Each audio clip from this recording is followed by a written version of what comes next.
Whenever you're down, out in the cold, faithless and dark, your story's untold.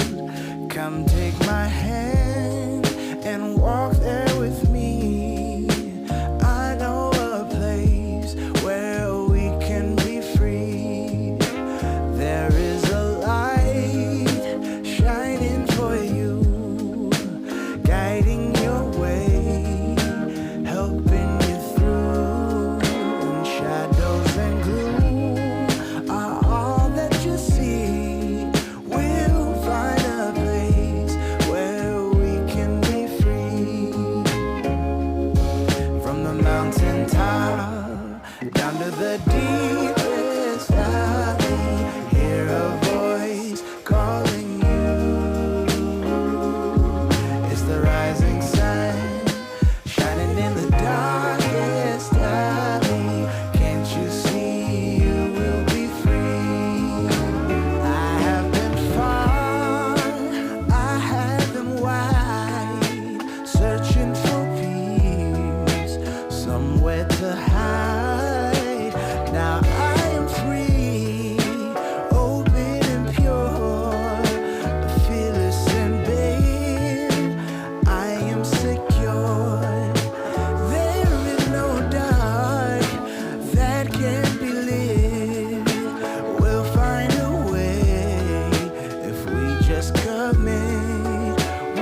It's White History Month. I'm gonna celebrate with my friends. It's White History Month. So be sure to tell everyone. There will always be different months to celebrate. This one's gonna be White History. It's White History Month, and I'm gonna celebrate America. It's White History Month, and I'm gonna scream it to everyone. There will always be different months to celebrate. This month's gonna be White History.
My bad, folks. It's my fault. I'm running here late.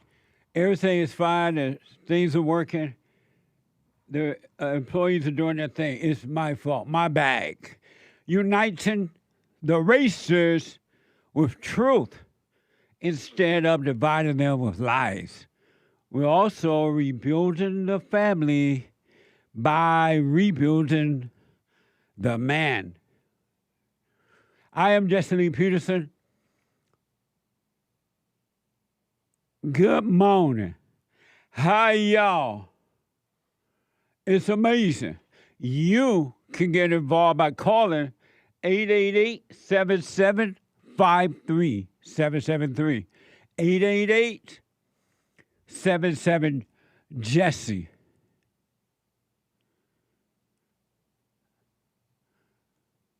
Amazing biblical question for this week.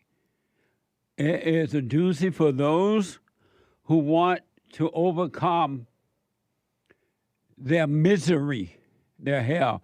But for those who want to stay in their hell, men and women that want to stay in their thrills of suffering and they call it good, it's not for you. Are you a tumbleweed? Are you a tumbleweed? Are you a tumbleweed? Amazing, huh? Know thyself if you want to be free. Know thyself.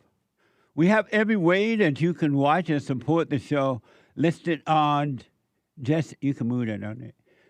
We have every way that you can watch and support the show listed on JesseLeePeterson.com/show. JesseLeePeterson.com/show. And if you're out and about and you just can't sit and watch the show because you've been up all night debating the big, beautiful bill, trying to prevent it from passing, or you are protesting, trying to protect the illegal aliens from being deported, or you've been relocated to Alligator Road, and now you're locked up in prison and you can't get away because the alligator will eat you up. Or you're just working out at the gym or running away. You can podcast, but you still can listen to the show on your iPhone or iPad by calling the listener line on TalkStream Live at 605-615-4131. 605-615-4131. And to donate and have your comments read out loud, go to buymeacoffee.com/JLP Talk. Buymeacoffee.com/JLP Talk or Bond JLP Cash App. Bond JLP Cash App. It's Thursday. And we take all calls, but Thursday. It's especially because we love the Bible Thumpers. It is especially for Bible Thumpers Thursday. Oh, Lord. He's drunk as a bastard. All right, brother. Are you ready? Are you ready? He's drunk as a badger. Go ahead. Let that Holy Ghost language come up out of you. Go ahead. Oh, shit.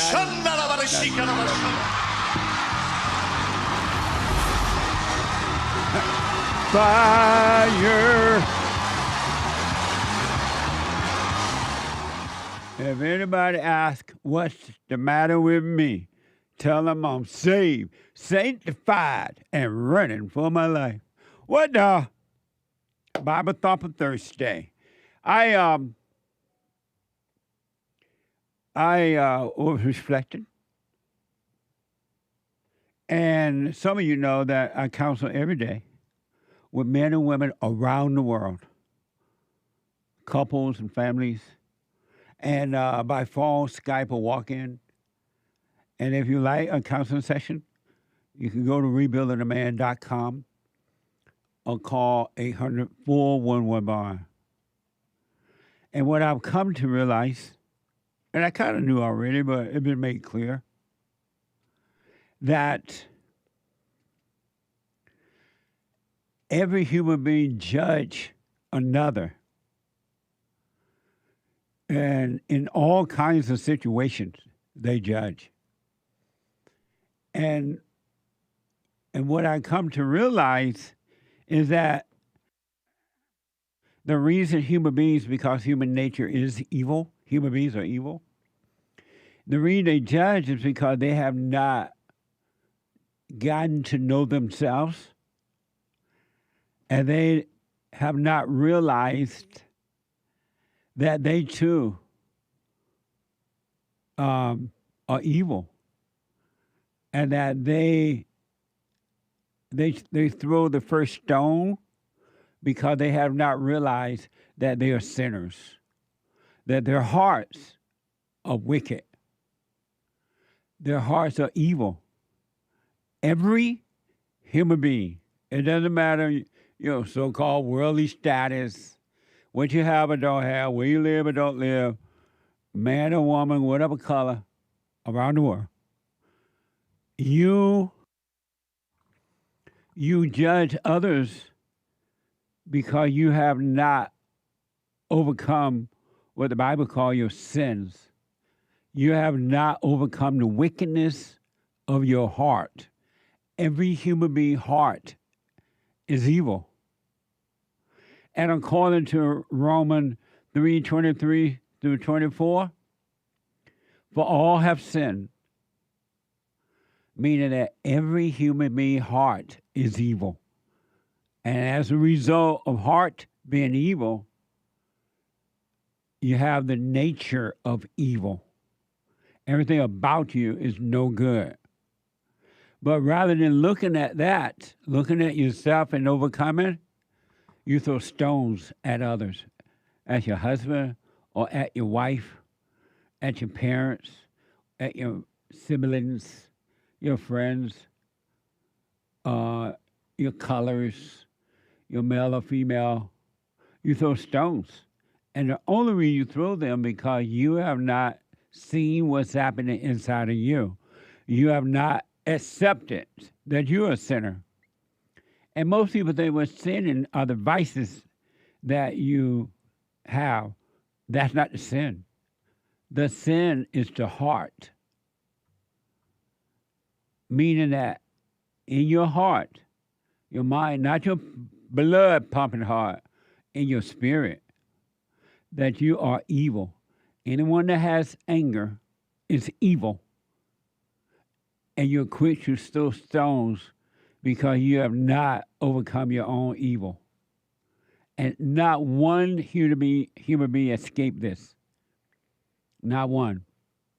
And there are some who are starting to wake up, and I just down through mankind, the history of man.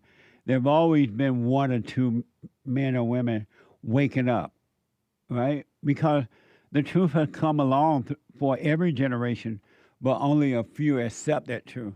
Somebody has come along in history and always tried to point you back to the Father. But only a few would accept that they're evil so that they can overcome and enter into the kingdom and return back to the Father. And they are quick to judge because they're evil. And that's why if you are having to be one of those men or women who are working on yourself, I suggest do what you want, but I suggest you not hang around with evil people for too long. Because the darkness in them will hate the light in you, and they will try to destroy you. They will make you doubt yourself. They will build an army against you, and they will try to destroy you. They have no love. And according to Romans, for all have sinned and come short of the glory of God, being justified freely by his grace through the redemption that is in Christ Jesus. Amazing, huh? So And what sinners don't know, what evil people don't know, except for those who started to examine themselves, to know thyself, that you don't have to be you any longer because of Christ. You don't have to be that way. You don't have to live the rest of your life with an angry heart. Get rid of the heart, evil of the heart, the vices will eventually fall away because you will stop identifying with them. And they will be taken away from you, and you will have a new mind, you will be free. But count on your hands the number of people who can confess, meaning admit even to themselves that they are evil. You tell somebody they're evil, they're like, oh, you're so rude. You shouldn't tell me that. Don't tell me I'm evil. But if you tell them they're good, they love that. They will smile. But you tell them the truth, they're evil, How you going to tell me I'm evil? You can't call me evil. But how will you be free if you can't accept or recognize that you're evil? And all who are born of the flesh, of the woman, are evil. Look at how human beings treat each other. Where is the love? Show me a place where there is love in a person, in a family, in a friendship, in a worship, in a ship. Show me where there's love. It's amazing. There is a way out. You can be free, but you got to be willing to sacrifice all that you hold on to, all your little possessions. You got to be willing to sacrifice them. I can hear you right now. When I say possession, the first thing you think about your car, your house, your money, your friends, your whatever, right? You think, I got to sacrifice that. That's not what I mean. I mean those things that you possess, meaning your fears, your loneliness, your judgment, your doubt, your beliefs, your insecurities, your judgment, your anger, your looking for love from other people or trying to give love to other people, the things that are important to you, your possession. Those things I just named off and some more, those are your possessions. And you're unwilling to sacrifice them. You love going off on people. You love yelling at people. You love judging people in your mind and outwardly as well. And you love joining groups that judges others, and then the groups turn around and judge each other. You're unwilling to sacrifice your possessions because you think your possessions are just physical. Yes, you love your car, you love this, you love that. And you'll sometimes give that up, but you're not going to give up your possessions, your ego body, fake body, your mind. You're not going to give that up. Oh, you say you would, but you don't. And then some people try to give it up.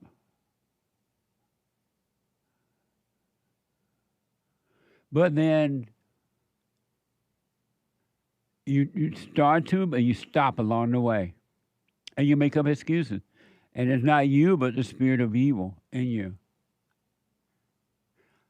The spirit of truth said, you know what? Come as you are. Dark, lost, lonely. Christ is the light. Bring all your darkness to Christ, the light, and he will take care of it. He will destroy them, but you won't let him. What a sad world, huh? And a sad way to live. When you can be free, but you won't admit, not even to yourself, I'm lonely. I'm scared. I'm worried. And you won't admit it and then just see it. You try to solve it. You can be free or you can live in your misery. Or you can just read the Bible and quote the scriptures, lift up holy hands and claim that you're a child of God, that you've been born again of Jesus, and then you cry at night, either in your mind or in tears or in both. And a crying person, whether male or female, a crying person is a very dangerous, evil, conniving person. A crying person is a dangerous person. They're evil. I would suggest you need to be aware of what's going on inside of you so you can see clearly what's going on inside of others. But you won't, once you see clearly what's happening through you, you will see what's going on in others, but you won't judge them because you will understand that they're asleep and they can't help it. And you will be free and protected from this mean or nasty world that's inside of other human beings. Isn't that amazing? So it's up to you. You can read your little Bible, hold up holy hands, and pretend Jesus is God. You can read your little Bible, and the Bible, nothing wrong with reading the Bible, and lift up holy hands and believe that Jesus is God, and see where they get you. You still cry at night. What good does it do you to believe that Jesus is God, and you still have fear, and you hold on to a false belief? You believe that the Son is the Father, and you believe you have a free will. Will yourself to never judge yourself or others right now. Just with your little free will yourself to do that. And see what happens. You won't even will, with your free will, as you say you have, you won't even will yourself to stop being afraid or to stop being angry. If you have a free will, why don't you will your own self to be free? Or do you love your thrills? Do you love your misery?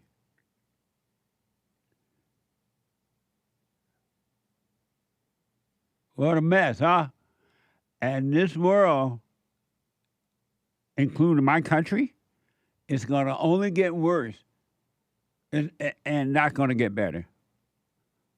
But you, man, you, woman, can be the author, the ruler, the controller of your own world if you want to. You are your world, and eventually you are the universe. But you won't go to that. You won't trust being alone. You need a crowd. You need love.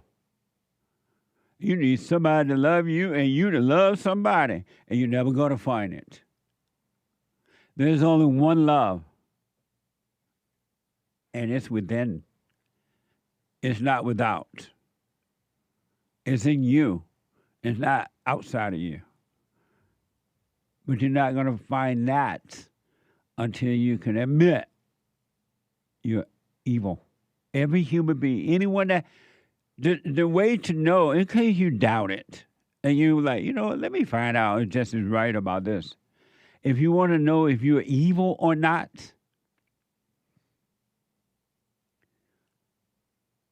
admit that you're angry. If you can at least see your anger, you're going to see that anger is evil. There's nothing good in anger. You were not created by God to be angry. Anger is not of God. Anger is of your father, the devil. You and the devil are one. When you have anger. And he's holding on to you so tight and you're holding on to him so tight, he won't let you go and you won't let him go. You're God, the devil. Isn't that amazing? All in the name. But you can be free. But you must be willing to suffer the death of the ego, the not you. You don't have to be you any longer. But you must be willing to suffer the death of the false you. And some people are like, well, who will I be if I'm not emotional? Who will I be if I don't have fear? Who will I be if I don't identify with what kind of work I do and where I live and who I'm married to and this or that? You will be free if you were not into those things. So I suggest do what you want. Get to know yourself. In order to have a life, you must give up a life. You must give up the false life, the false self. You're not your body. You're not your emotions. You're not your thoughts. You're not your job. You're not your name. You're not your money. You're not your house. You're not your past. You're not your past experiences. You're not this. And I name these things because that's what everybody tell me. I'm my past experiences. I'm like, really? You're not your alcoholic. You're not a drug addict. You're not a drag queen. You're not a transgender. You're not a transgender. You're not a homosexual. You're not a lesbian. You're not any of those things. Those things made a home in your mind when you became angry, and they told you that's who you were, and then the evil people outside of you confirmed it because they are evil. Evil confirms evil. You're none of those things. And God cannot, even though he do what he wants, will not, is not judging you. Period. In his eyes, you are free. In your eyes, you are enslaved. But in his eyes, you are free. You're not a sinner. You're not a saint. You're not saved. You're not guilty or anything. And you have never in your entire life, I don't care how old you are, how young you are, you have never done anything wrong in your entire life. So you're not guilty. You've been lied to, you believe a lie, and you call yourself guilty. I did that. I am this and I am that. When I disappear, the real you will appear. But I gotta disappear in order for the real you to appear. Christ made it possible, sent to this earth by his Father, God. And Christ set you free with the help of the Father. Father set you free through the Son.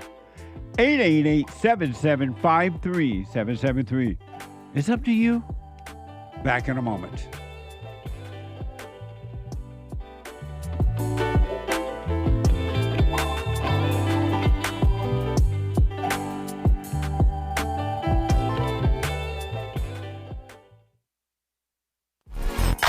So, here's what I recommend. I invite you to download my silent prayer. I know some people have called in and they wonder if the silent prayer is working. And I just want to take a second and to tell them that it works. You just have to stick with it. Yeah. That's the first thing I started doing before I even forgave my parents. And I was so depressed and suicidal at some times that I just would have to stop in the middle of my job or whatever I was doing and go into the silent prayer. And it really does help. Like, I don't have those anymore. Amazing. You haven't seen anything yet. Doubt every thought. Bring every thought into captivity. Just let them all pass. Don't judge them. You haven't seen anything. It gets better and better and better and easier. So my gift to you no charge, at rebuildingtheman.com/church.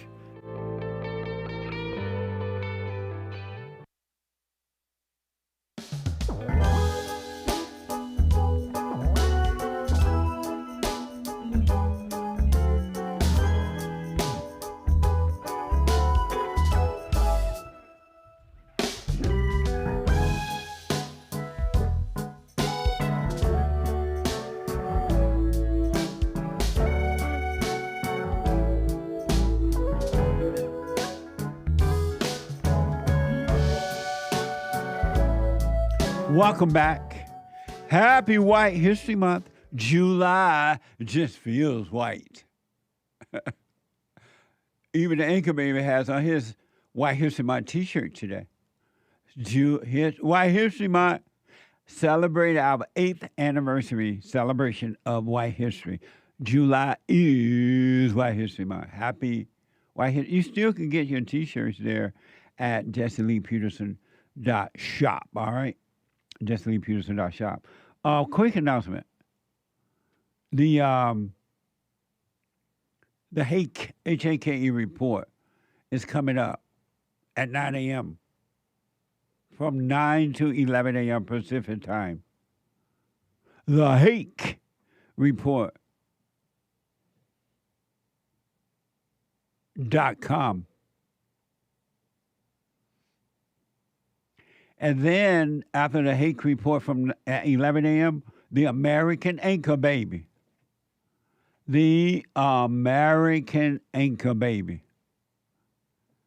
From 11 to 1 Pacific time. 11 a.m. to 1 p.m. Pacific time. And after that, we have a Punchie episode today, right? Or is that tomorrow? We did it yesterday. Oh. We were live. Do we have any soundbite for that? No? No. Oh, okay. Check out Punchie. It was live, TV. yeah. Punchie.tv, a live episode from yesterday. It was amazing. And then the men's forum tonight. This is the first Thursday of the month. Happy 4th of July tomorrow. What the? But men's forum tonight at 7 p.m. And don't forget to support us. We have a fundraiser going to get us through the summer. And since we have helped you, help us to help others without me having to ask. Make a donation toward the $50,000 and more we're trying to raise to get through the summer. And for those who have already given and those who are going to give now, thank you. Go to rebuildingtheman.com/donate, rebuildingtheman.com/donate, or 800, call 800-411-BOND. 800-411-2663. And I thank you in advance. You can mail it in as well by going to make check or money order out to Bond, B-O-N-D, and send it to P.O. Box, Bond at P.O. Box 35090, LA, California, 90035. P.O. Box 35090, LA, California, 90035. All right? And I do appreciate it. I ask people all the time, well, not all the time, but just sometimes. Not all the time. Like, do you see the evil in you? They're like, no. Or I ask, are you evil? They'll say no. And I just look. I don't judge. I just look. I'm like, what the? And when you know you're lying, because even the Bible said, for all have sinned. Every human being's heart is wicked. And the sin is of the heart, and not of the vices. It's of the heart. Your heart is evil. And look how you treat yourself and others. There's no love in that. You're not a nice person. Oh, but you like to call yourself nice. but you're not nice. Anyway, some of you may remember Reverend Jimmy Swaggart. Well, he passed away at the age of 90, according to a report. I've been on his wife's radio show or TV show, whatever, and several times. It was fun. It was amazing. And so I do wish the Swaggart family well going through this, and may Jimmy's soul rest in peace. According to WAFB, Reverend Jimmy Swaggart, one of the most well-known televangelists in the world, was rushed to a hospital on June 15th after going into cardiac arrest at his Baton Rouge home. Watch this. Hey everyone, welcome to 9 News at Noon. I'm Matt Venezia. Louisiana native Jimmy Swaggart right here became one of the world's best known televangelists. Passed away this morning at the age of 90. WAFB's Ethan Tuttle, you see him there right now, live from Jimmy Swaggart Ministries on Bluebonnet Boulevard over there, here locally, Baton Rouge, where Swaggart built that empire of his. Ethan, a pretty tough day here to find out this news. Yeah, certainly a somber day here, Matt. And of course, Reverend Jimmy Swaggart suffered cardiac arrest at his home off Highland Road back on Father's Day, and he'd really been in the ICU ever since. Of course, back in 1975, he started his televised ministry, and within 10 years, that programming was reaching over 2 million households. And today we're standing here at Bluebonnet Boulevard, where his campus sits, and there's a Bible college, TV and radio studios that beam out programming worldwide. Of course, his congregation was expecting this news to come at some point. Fortunately, it had to come today, and he made such an impact, and today is certainly going to have an impact on them. Amazing. 90 years old. That's how long people used to live in the good old days, when they were not putting red dye in your food. When people ate right from the ground, food that they planted, and they were not putting red dye in it. When it wasn't about making the money. Here's a statement from the Swaggart family spokesperson. There's not a place on this earth that Brother Swaggart's ministry and music has not touched. He has sold over 17 million albums, and that's just the album side. That's not to mention the crusades and the SBN network that goes into 300 million homes. So every day he's reaching people, even now still, with the message of Jesus Christ and him crucified. And that is what his legacy is about. That's what he lived for, and that's what he wants to be known for. Amazing. May his soul rest in peace. Really. It's so amazing. You know what else is amazing that I take your calls? That in reality, just think about this. In reality, in real life, you are free. But in an illusionary life, you live as a slave. You think as a slave, you live as a slave, and you act as a slave. Think about that. That's some amazing stuff. The gates of the prison has been opened, and all you have to do, the doors of the prison has been opened, and all you have to do is walk out of prison, but you won't walk out.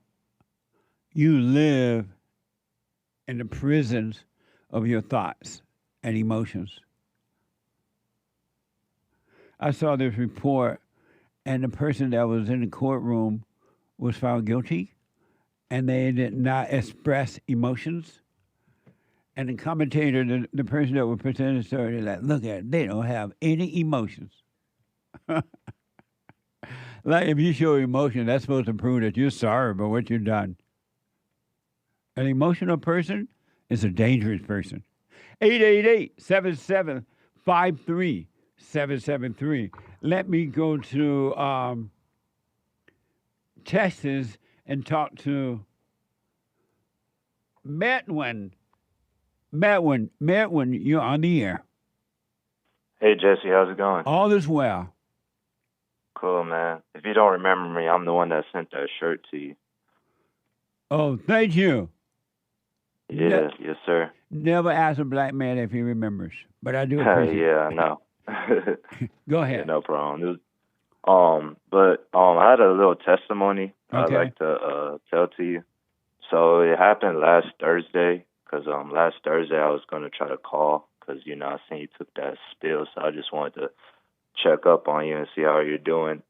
But so while I was on, you know, waiting, you know, trying to see if my call would be answered, and you're taking other people's calls and stuff, I understand that other people were checking up on you as well.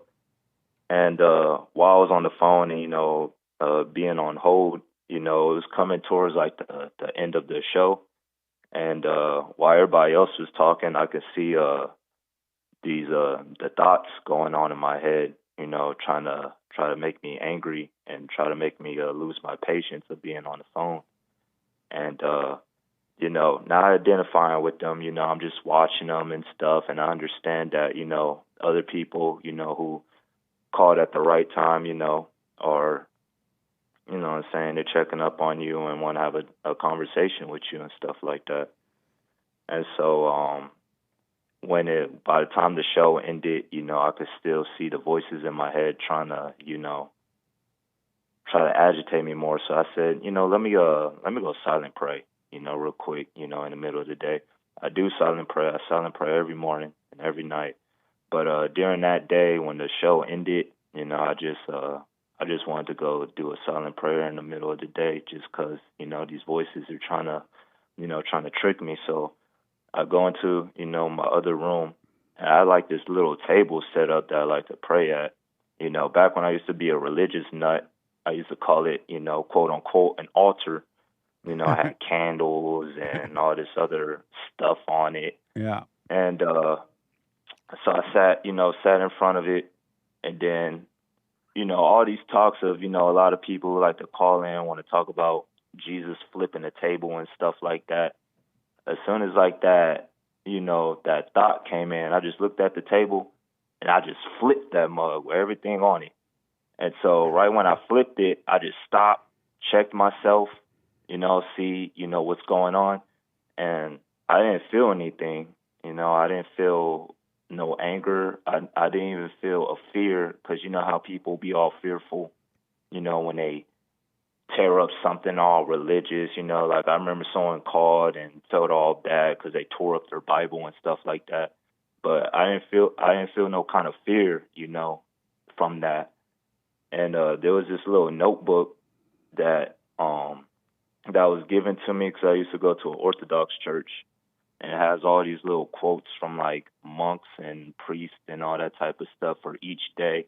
And I ended up ripping that thing apart, because, you know, just I really don't need it like that. And a lot of the things that a lot of these men or whoever are saying on here ain't really all that, you know what I'm saying? So I started ripping that apart. And so right when I ripped that apart, and, you know, the table was all flipped with all the candles and all this extra stuff and incense and all that stuff on it, you know, I said, you know, I'm just going to, you know, clean all this mess up. It's over. You know, I don't feel anything. All the thoughts that were in my head trying to agitate me and, you know, make me upset with the people talking to you and all that type of stuff, like, they were gone. They weren't saying anything. And so I started cleaning everything up. And that little notebook that I ripped up, papers were, you know, they were all over the place. But there was this one paper that was far away from the rest of the papers. And on the date of it, it had my birthday on it.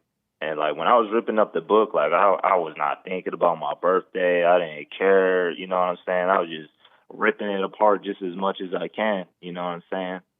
And so I picked it up, and yeah, it had my birthday on there. And then it had like this little message from some bishop from Russia. And I like to read it real fast, if I may. Okay, real fast because of time. Go ahead. Yes, sir.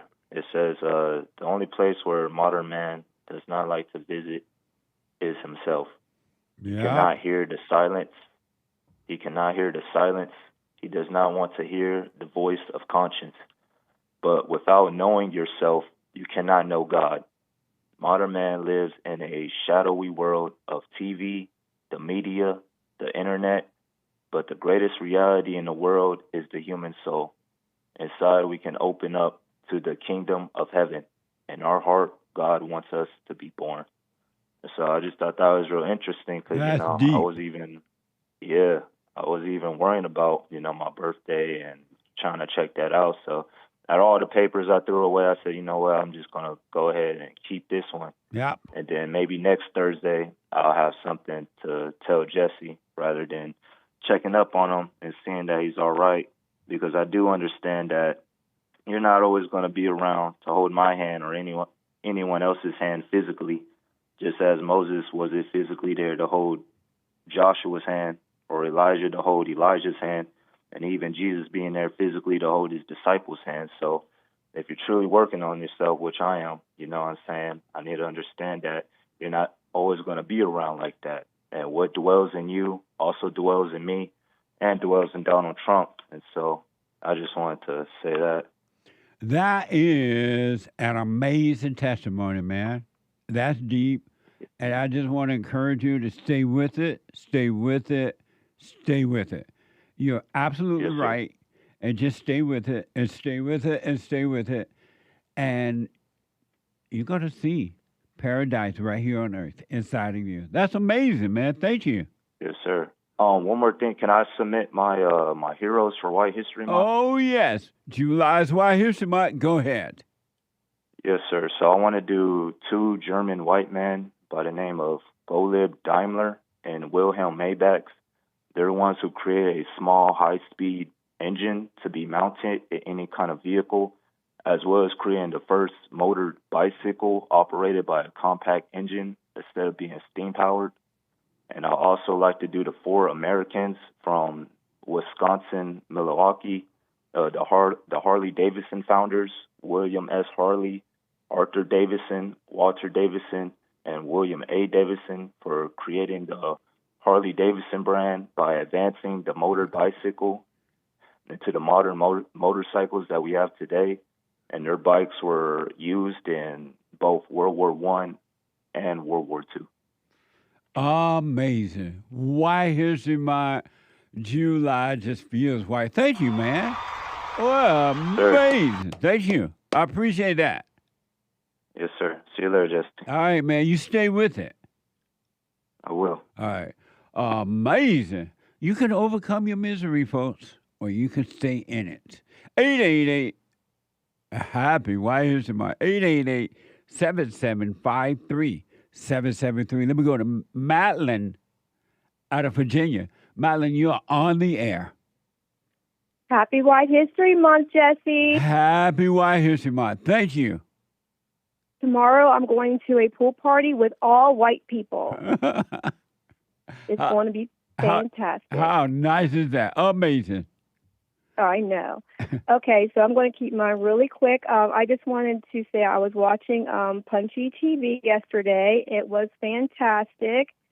And I just wanted to let Derrick know that I understand his viewpoint about how America is going. He seemed a little bit, I don't want to say in his feelings, but he was just, feeling the discouragement about how our country is going, run by people of our color. And I just wanted him to remember that that's the way I think the world is supposed to go, because Satan is the father of this world, and we'll just have to let God be the light and let him deal with all this evil. Yeah. So this happened yesterday on the Punchie.tv, folks, so check it out. You can podcast the show. So, MADYLYN, for the record, you're black, right?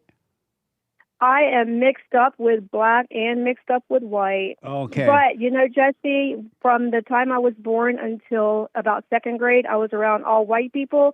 And then my mom married a black guy, and we moved to the hood. And I was around all white people up until I was 8. And then I was around mostly black people. And did you get beat up by the black girls? Yeah, they tried to beat me up daily, beat up my sister. There were fights all the time. But then when we got to middle school, which was with a bunch of other white schools, I found my white friends, and I went over to that side again. Amazing. But I white survived, people, really. half white people, and white people in black schools don't work. It did work for us. But that was the 80s. But I thought you got beat up. That was at the elementary school up until 6th grade. But then when we got to middle school in 7th, 8th grade, and 9th grade, we were with other white schools too. So it was our black school into a white school. Because that was our middle school. All black school, white people, it doesn't work. Well, thank you. Yeah. And Derrick is my producer for He Black. I love Derrick. I love you, Derrick. I'm going to pray for you and pray for me, and we're in this together. We are God's children, and God will handle this, and, He knows what's up. Absolutely. Amazing. Thank you, MADYLYN. I appreciate that. Thanks, Jesse. Love you guys. And Derrick said to tell you he loves you, too. Oh, okay. Thanks. All right. Thank you. Happy 4th of July and happy White History Month. You too. Bye, Jesse. Bye. Thank you. 888-7753-773. Super chat. Super. Gregatron said, happy White History Month. Thank you. And happy July 4th. Same to you. Happy White History Month. And July 4th. Amazing. MADYLYN with 2 coffees says Slim loves those stabs from his baby mama. Yesterday we had a caller named Slim. Oh, yeah. Amazing. Why else? And maybe literally stabs, because I think she stabbed the pillow. She stabbed the pillow and called it to Slim. She will only have one time to stab my pillow. I'm out of there. Or she's out of there if it's my home. Why else would he put up with all that drama? 2 devils quarreling. Jesse. Ain't no way in heaven or hell that I would let somebody stab my pillow. And I'm in the bed, too. And the signs are there, and you omit the signs. Amazing. Thank you. Doesn't working on yourself mean you want peace? What the? That's right. 5 coffees from Eric. Women are combative or submissive. You create her behavior by what you allow. Well, women create their own behavior. Everything she does is your fault, says Eric. That's not true. It's her fault. It's her. It's yours if you, but every adult is responsible for their own action. Amazing. Thank you. Danny says, all right, Jesse and the lads. Jesse, sorry to hear you faint the other day. When I first saw it, I thought James had told you to pick up the tab for breakfast. Amazing. We'll have to read the rest of these later, guys. Amazing. Thank y'all. I got to take a break. 2 more hours to go. Hate news and not the fake news. Back in a moment. To responsibility. I write about how the spirit of anger was taken away from me 29 years ago. I forgave my mother who tried to turn me away from my father, and I returned to my father, and through him, my father on earth, and through him, I was able to return to God. No man or woman can return to God unless you go through the Son. And men are sons of God. They may be weak, pathetic examples of it, but it's the spiritual order of life. God in Christ, Christ in man, man over woman, and woman over children.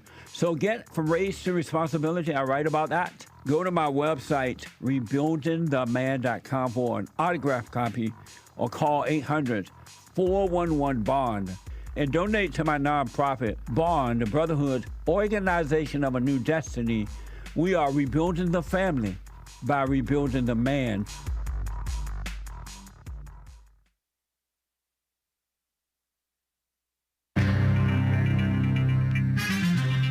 There's a whole lot of mess going on in the world, but fret not. Today is White History Month. And it's also the first Thursday of the month, which means Men's Forum, guys. Men's Forum at Bond, first Thursday of the month. That's July 3rd, 2025 AD, 7 p.m. at Bond in Los Angeles. Make sure you do join us. It's worth it. Ladies, you can join us on Sunday. You're not allowed at the Men's Forum. But don't worry about it, because men aren't allowed at the Women's Forum, which is third Thursday of the month, typically. Nice.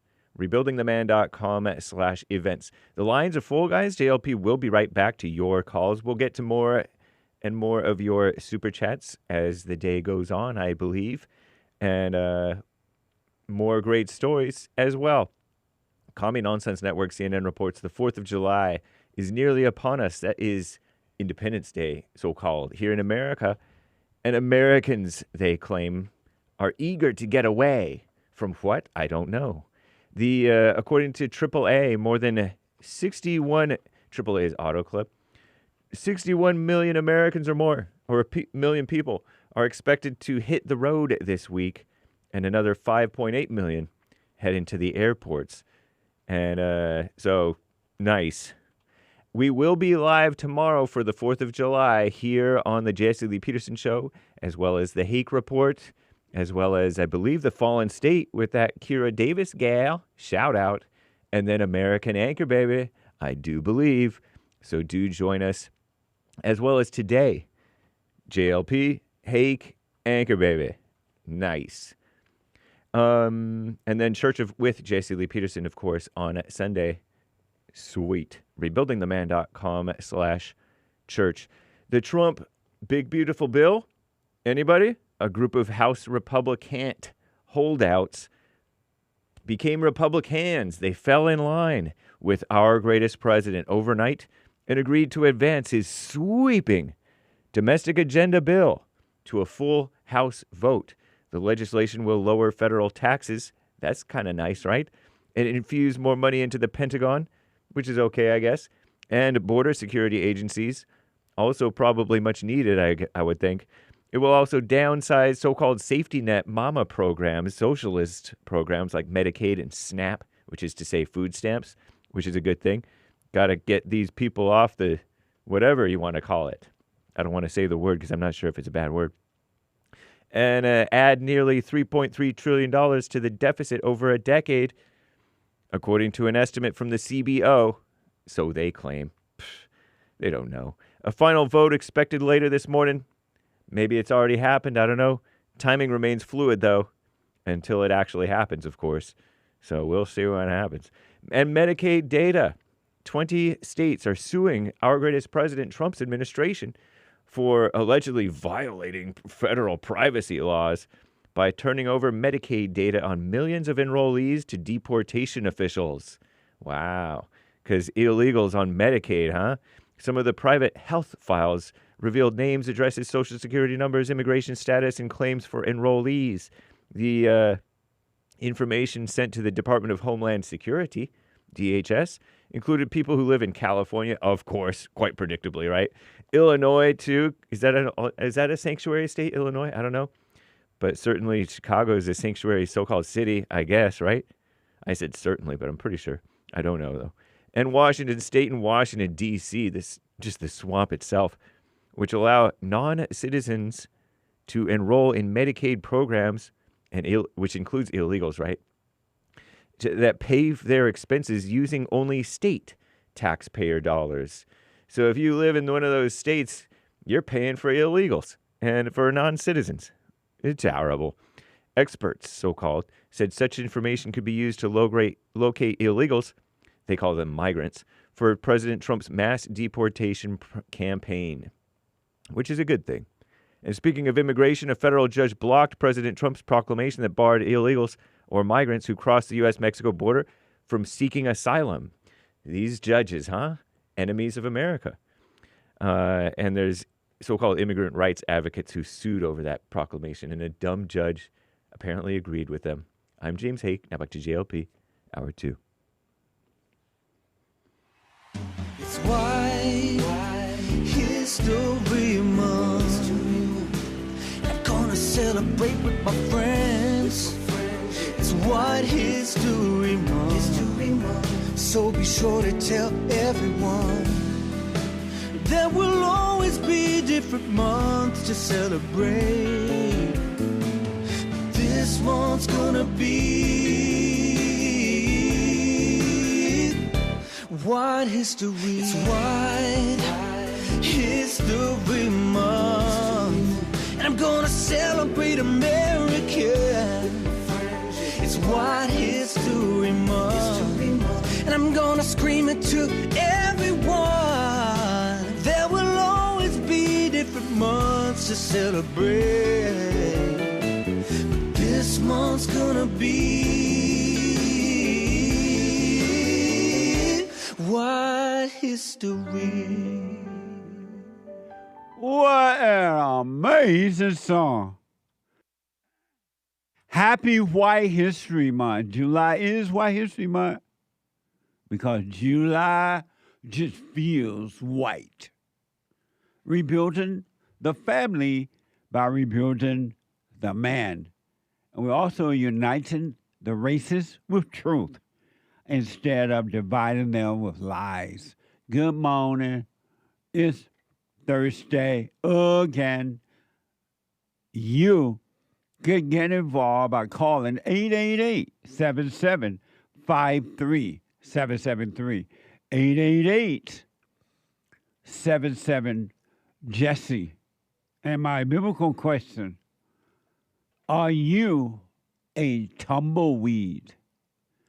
Are you a tumbleweed?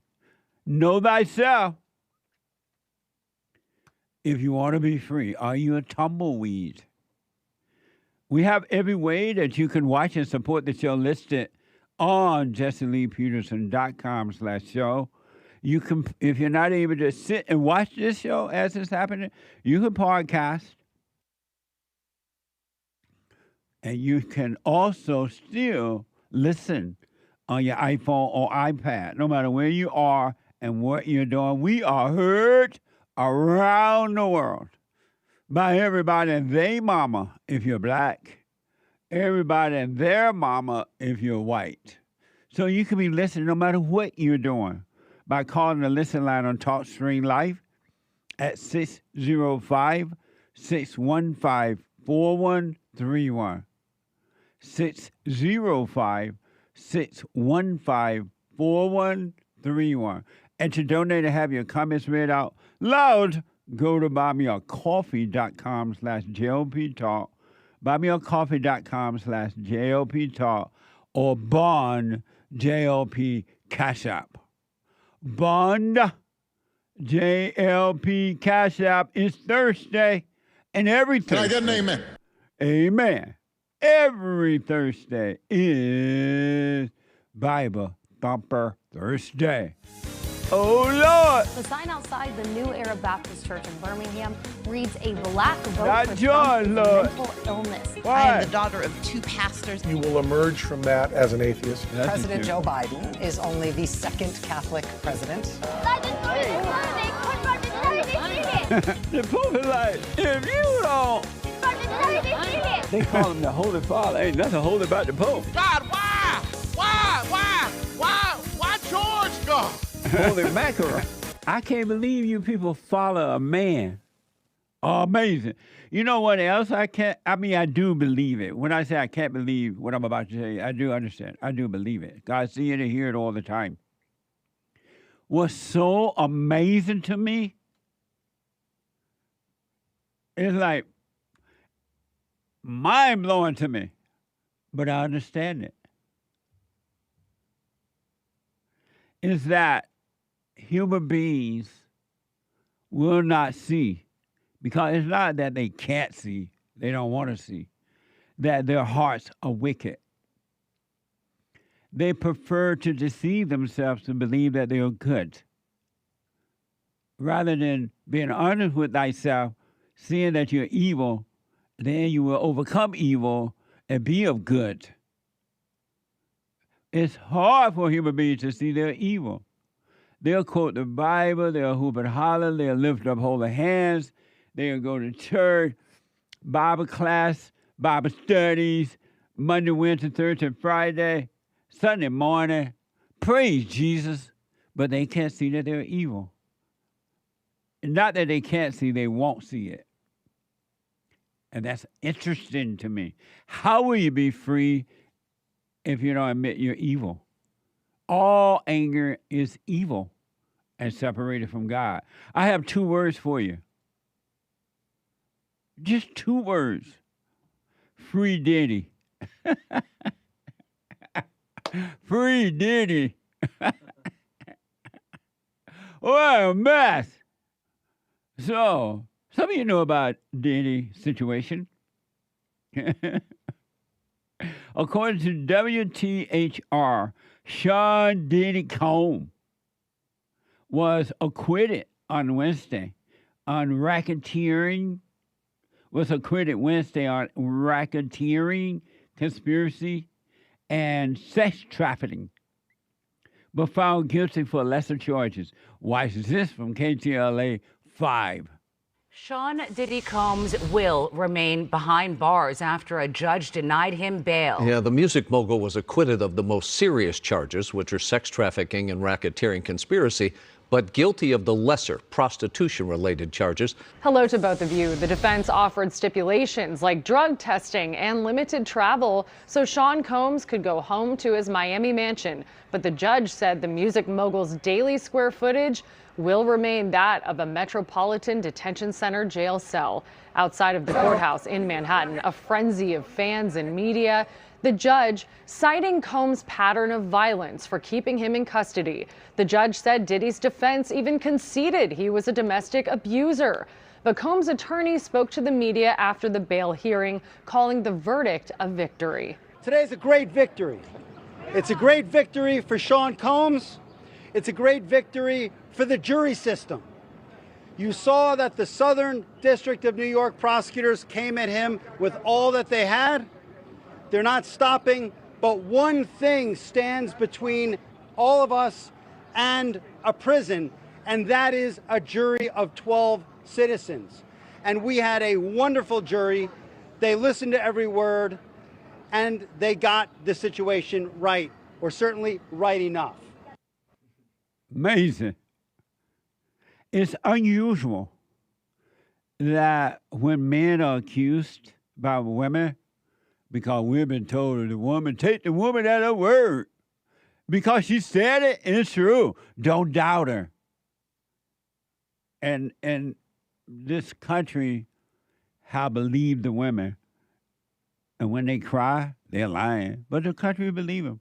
And it's rare that a man, and you've been told, believe women. Believe women. And you're foolish enough to fall for that. Some people. And so it's rare that a man goes to court and prove himself to be not to be what he's been accused of being. Isn't that amazing? But we'll see the outcome. We don't know the outcome yet. But it's interesting. I was surprised to see this. It's rare that happens. Because the courts are not on the side of men. And it doesn't matter if they're guilty or not. The charges come. Here are the charges that Combs was convicted of from KTLA 5. Combs has been in custody since September of last year, nearly 300 days. The music mogul was acquitted of the most serious charges against him, 3 racketeering and sex trafficking charges, which carried a possible sentence of life in prison. Combs is guilty of transporting ex-girlfriend Cassie Ventura and another witness going by the name Jane Doe across state lines for illegal sexual activity, charges that carry a maximum combined 20 years in prison. Amazing.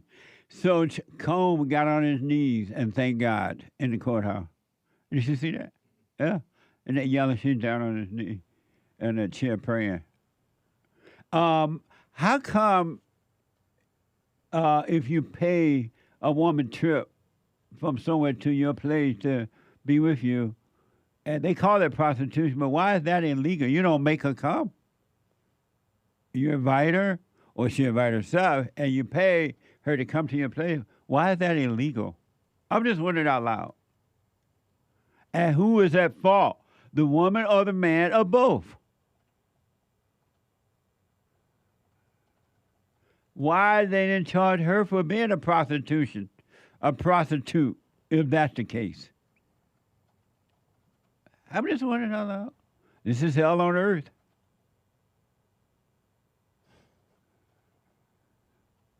I'm being told they charge him under this man act which protect women. But in this case, they are admitting she did illegal things. And the anchor baby is telling me by denying the worst charges, they are admitting her involvement. I know. What's up? Here's what Cassie Ventura attorney shared after her reaction and urged the judge to keep Combs jailed. They need... Watch this. Ventura's lawyer shared her reaction to the verdict. She was pleased that he's been found guilty and held responsible of 2 federal crimes, something that he's never been held responsible in his entire life. Ventura and Combs' former stylist wrote a letter begging the judge to keep Combs in jail until sentencing, fearing retaliation for herself and others who went public with their stories. The judge appeared to hear those pleas. Combs' attorneys said he would be a fool to violate terms of bail, but a judge quipped back, "So you want me to just let him walk out of here?" Sean Combs' team is expected to come back with a different bail package to get him out. Sentencing is scheduled for October 3rd, but both sides want an expedited sentencing, so that date is likely to move up. The one thing I realized about, not all, but most women, they get a thrill out of destroying men. And they have no problem with doing it. Zero. It's a thrill. Inwardly, they have a thrill from that. When they're taking his children, when they are accusing him, when the courts go after him, even mothers have a thrill of destroying their adult sons when he say, "I'm sorry for resenting you," or he get married or whatever. I wonder why, but it's amazing. So I wish him well. Whatever will be, will be. Can Shara Sarah. Whatever will be, will be. Remember that song, Hey? Yes. Well, how did it go? Que sera, sera. Right. Whatever will be, will be. Something Nice. like that. The answer is not ours to see. Something like that. Amazing. So there are people out there celebrating free Diddy. And they were, according to the report, they were pouring oil all over their bodies.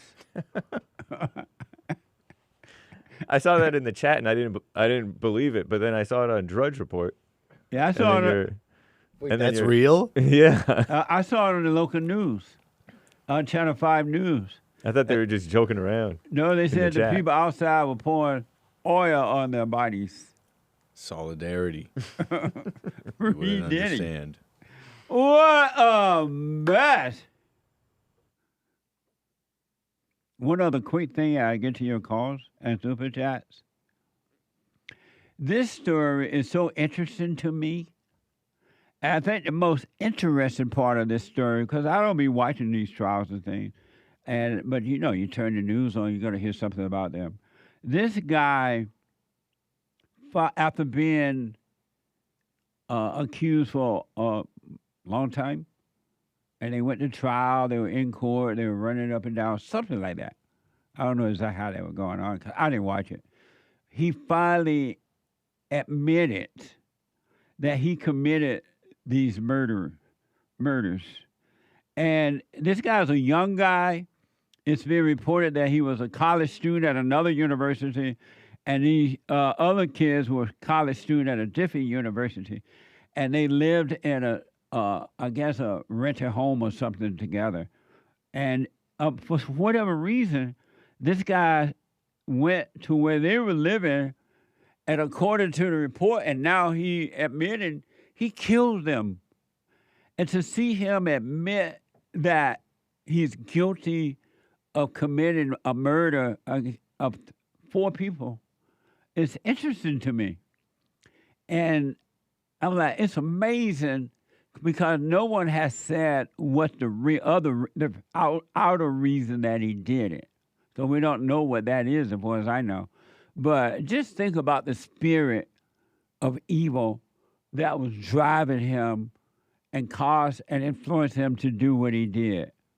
Here's this from Fox News. A guy by the name of Bryan Kohberger has pleaded guilty to the murder of 4 University of Idaho students in 2022. Here's some context for the case from CBS News.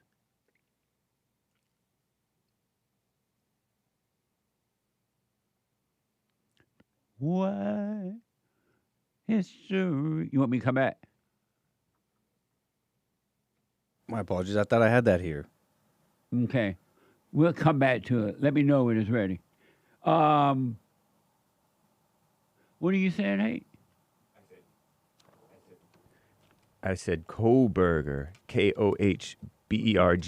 Right. Not to be confused with Cold Burger. Who is that? Art. Huh? Cold Burger Art. Who is that?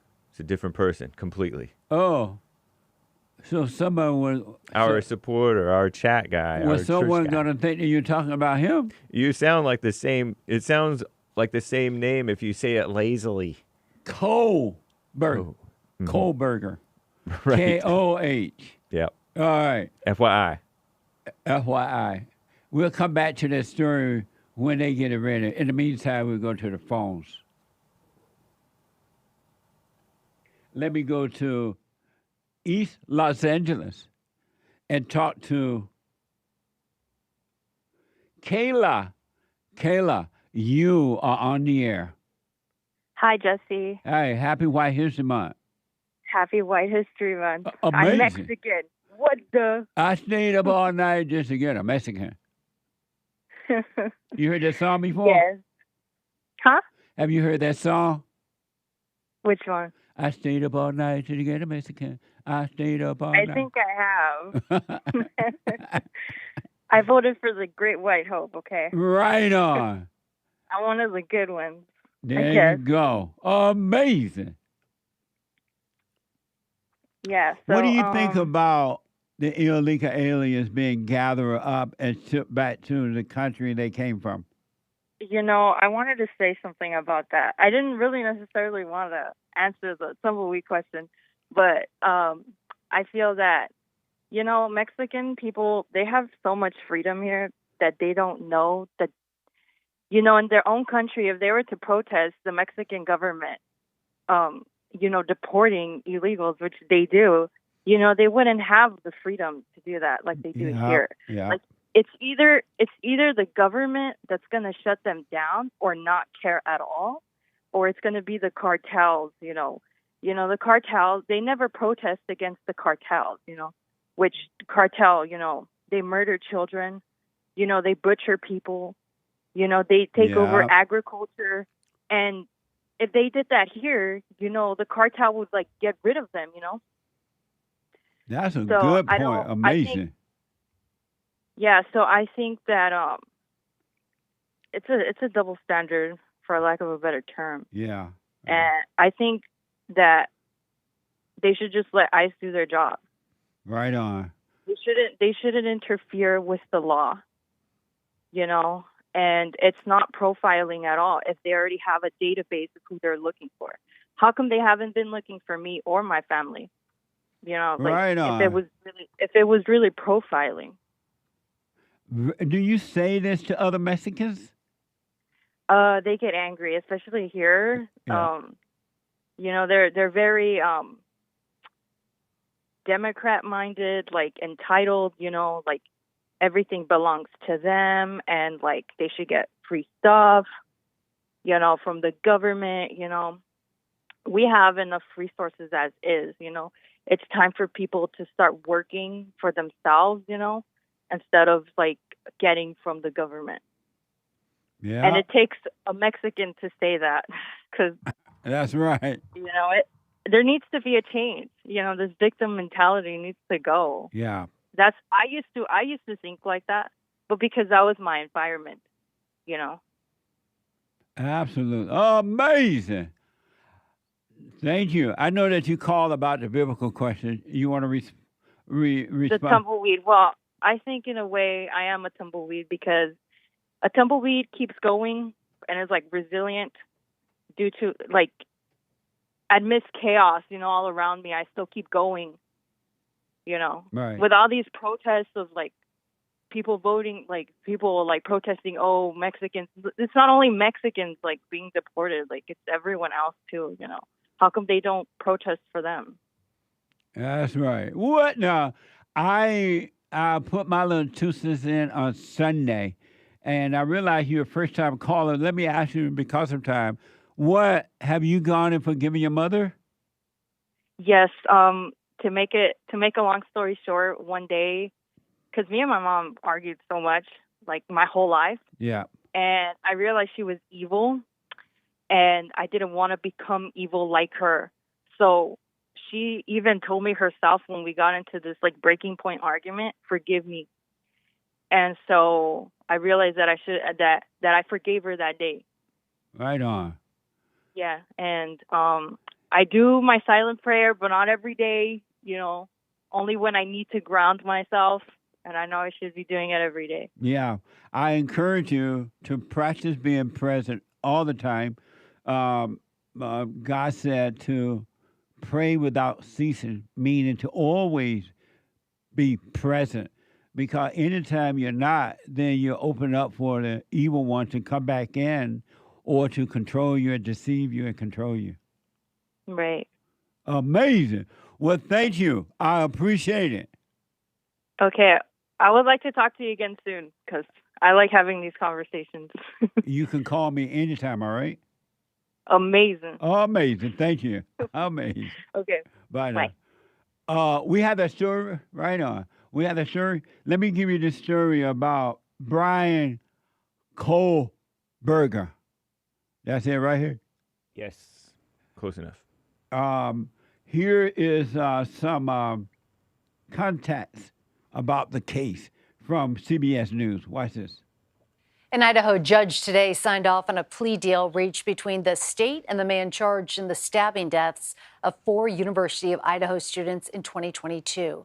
At a court hearing in Boise, Idaho, Bryan Kohberger changed his plea to guilty for the 4 first-degree murder charges. In exchange, he will be spared the death penalty.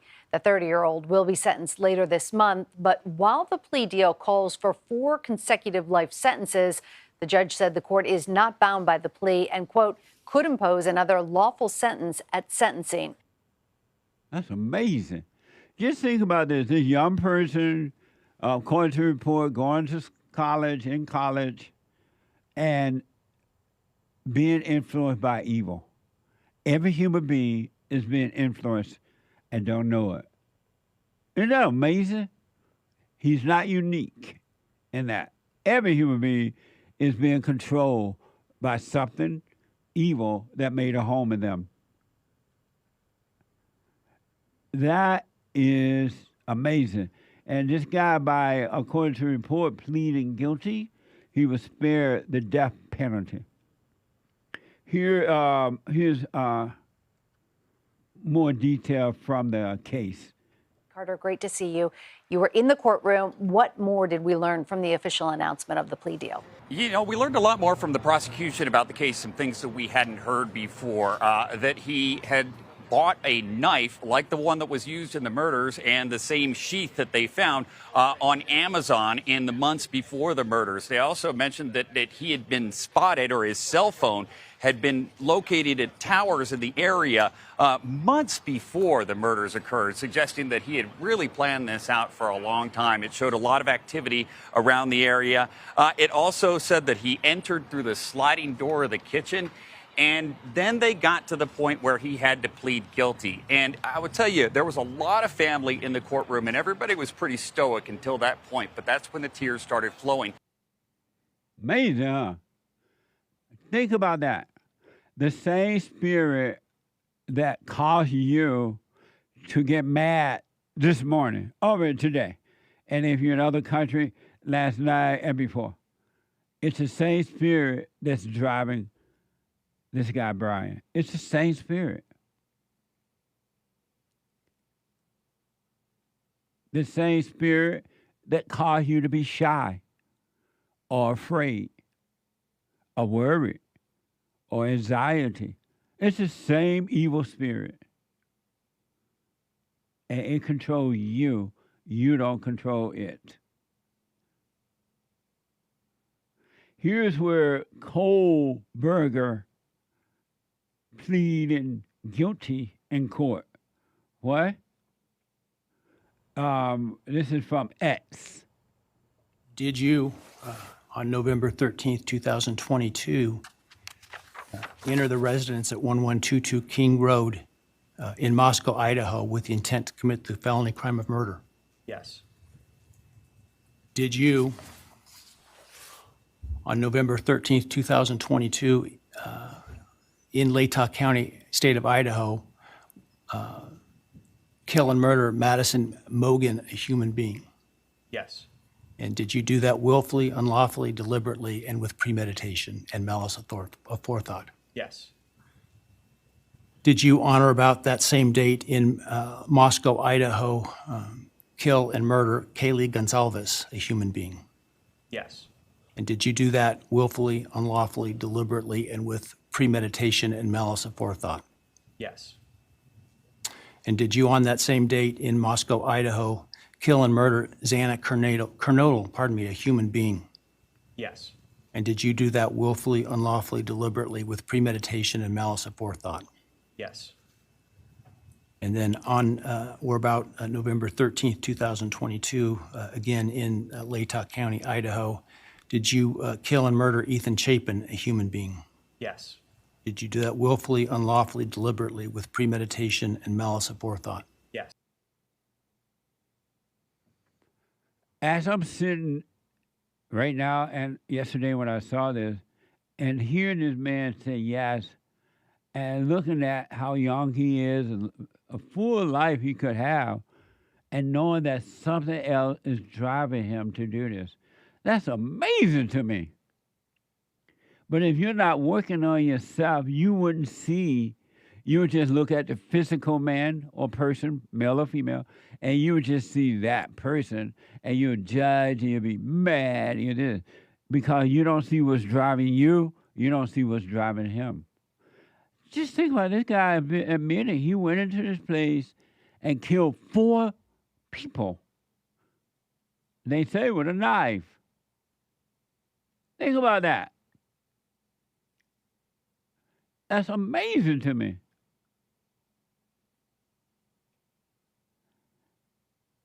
And it reminds me of the guy that called yesterday and said his wife stabbed the pillow while he was in bed. And he's still gonna what? I'm like, Because if that's true that his wife did that to him, that's the same spirit that's driving Kohberger and everybody else. Anger is evil, folks. You don't have to be angry. There is never, ever, but never, never, never, ever, never a reason to be angry. Never. There's nothing that can happen to you, no matter what you think about it, that you should get mad about. Anger is evil. Really. And you should never get angry about anything, no matter what. When you get angry, it means something's wrong with you. But just think about this happening with this guy. He looked like well-to-do, looked like kind of wealthy. He white. He seemed to be white. And something drove him to go and kill 4 young people. According to his own admitting. Steve, thank you for calling and thanks for holding. How have you been helped by the show? I'm going to tell you this. I believe you might go down in history. Back in a moment, folks, to your phone call. The greatest black man that ever lived on planet Earth, as far as I'm concerned. I don't know anybody before you that's been that great. You know, freeing the slaves is one thing, but you've been freeing people of their mind, which matters, it should be anyhow, to you more than anything else, because with the mind not being right, there ain't nothing else going to happen right anyway. If you can doubt every thought because you're not your thoughts, if you can doubt every thought, knowing that you're not your thoughts, you don't create them, they're not from God, that they're from the deceiver, the great deceiver, Satan. If you can doubt every thought, you can be free just like that. At an instant. Bring every thought into captivity. It's so amazing.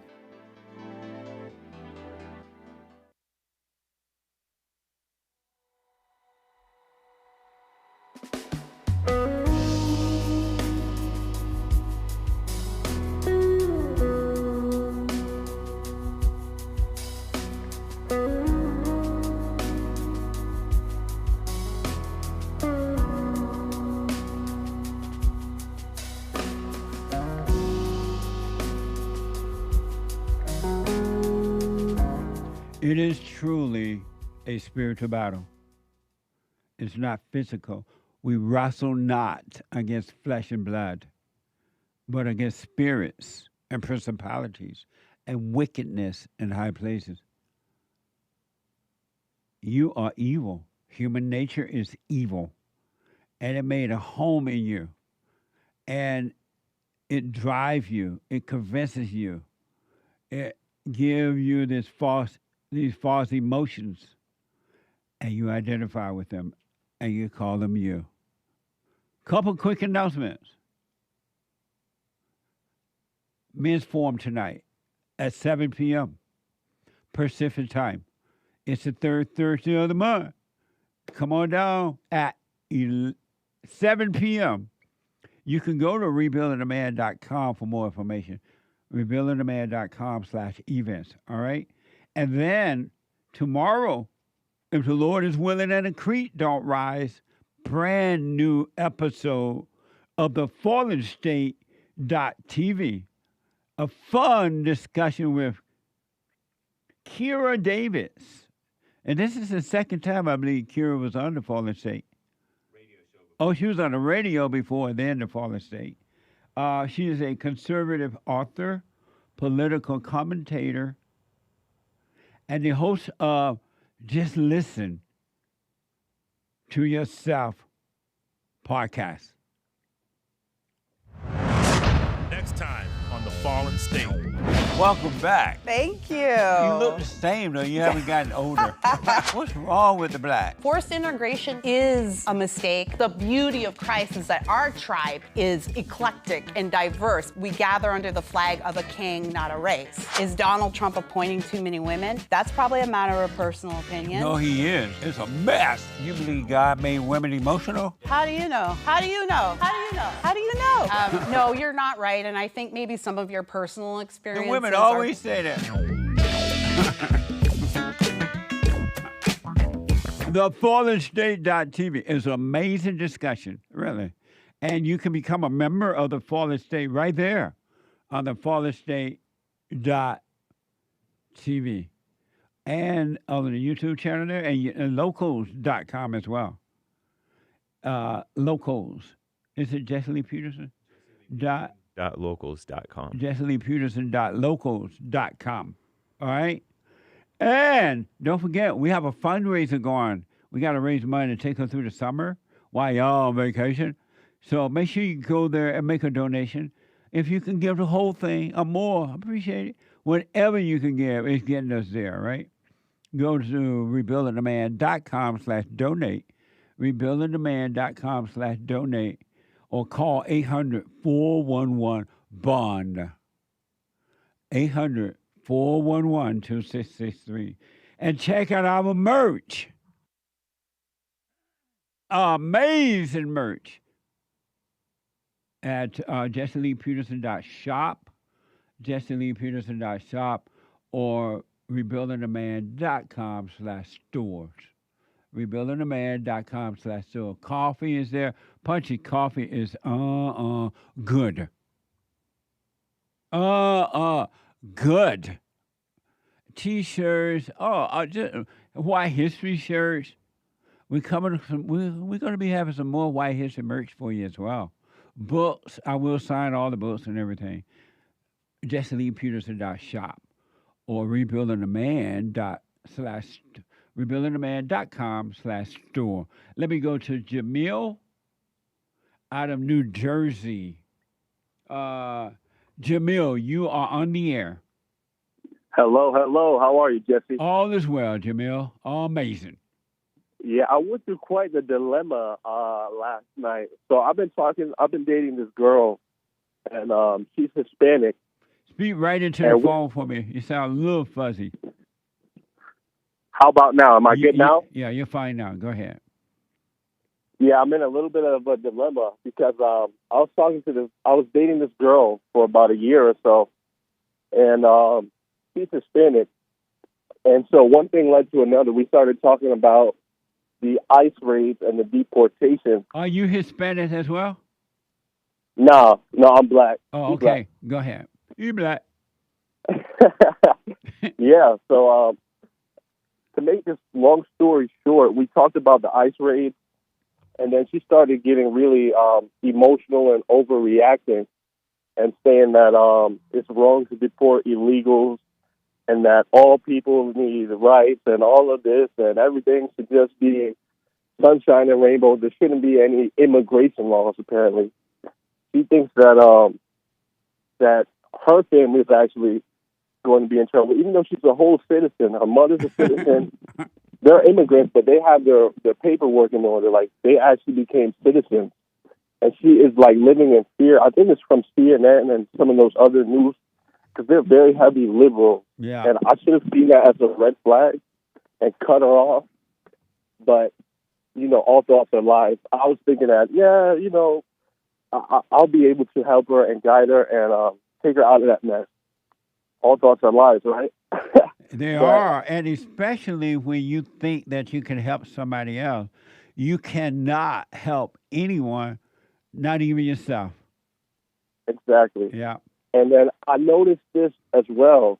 She mentioned that because I'm black, that all people of color should be united on this issue, and that the black people should be in the protest as well as the Hispanics. And I've seen that all over TikTok. I mean, I could even send your producer some sound bite. It's just insane on TikTok.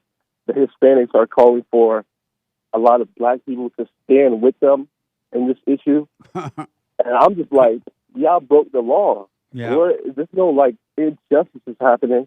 Now, if some actual citizens get caught in the crossfire, I can understand why that would be an uproar. But just a company enforcing the immigration laws and getting rid of illegals, they want the blacks to be a part of the protest.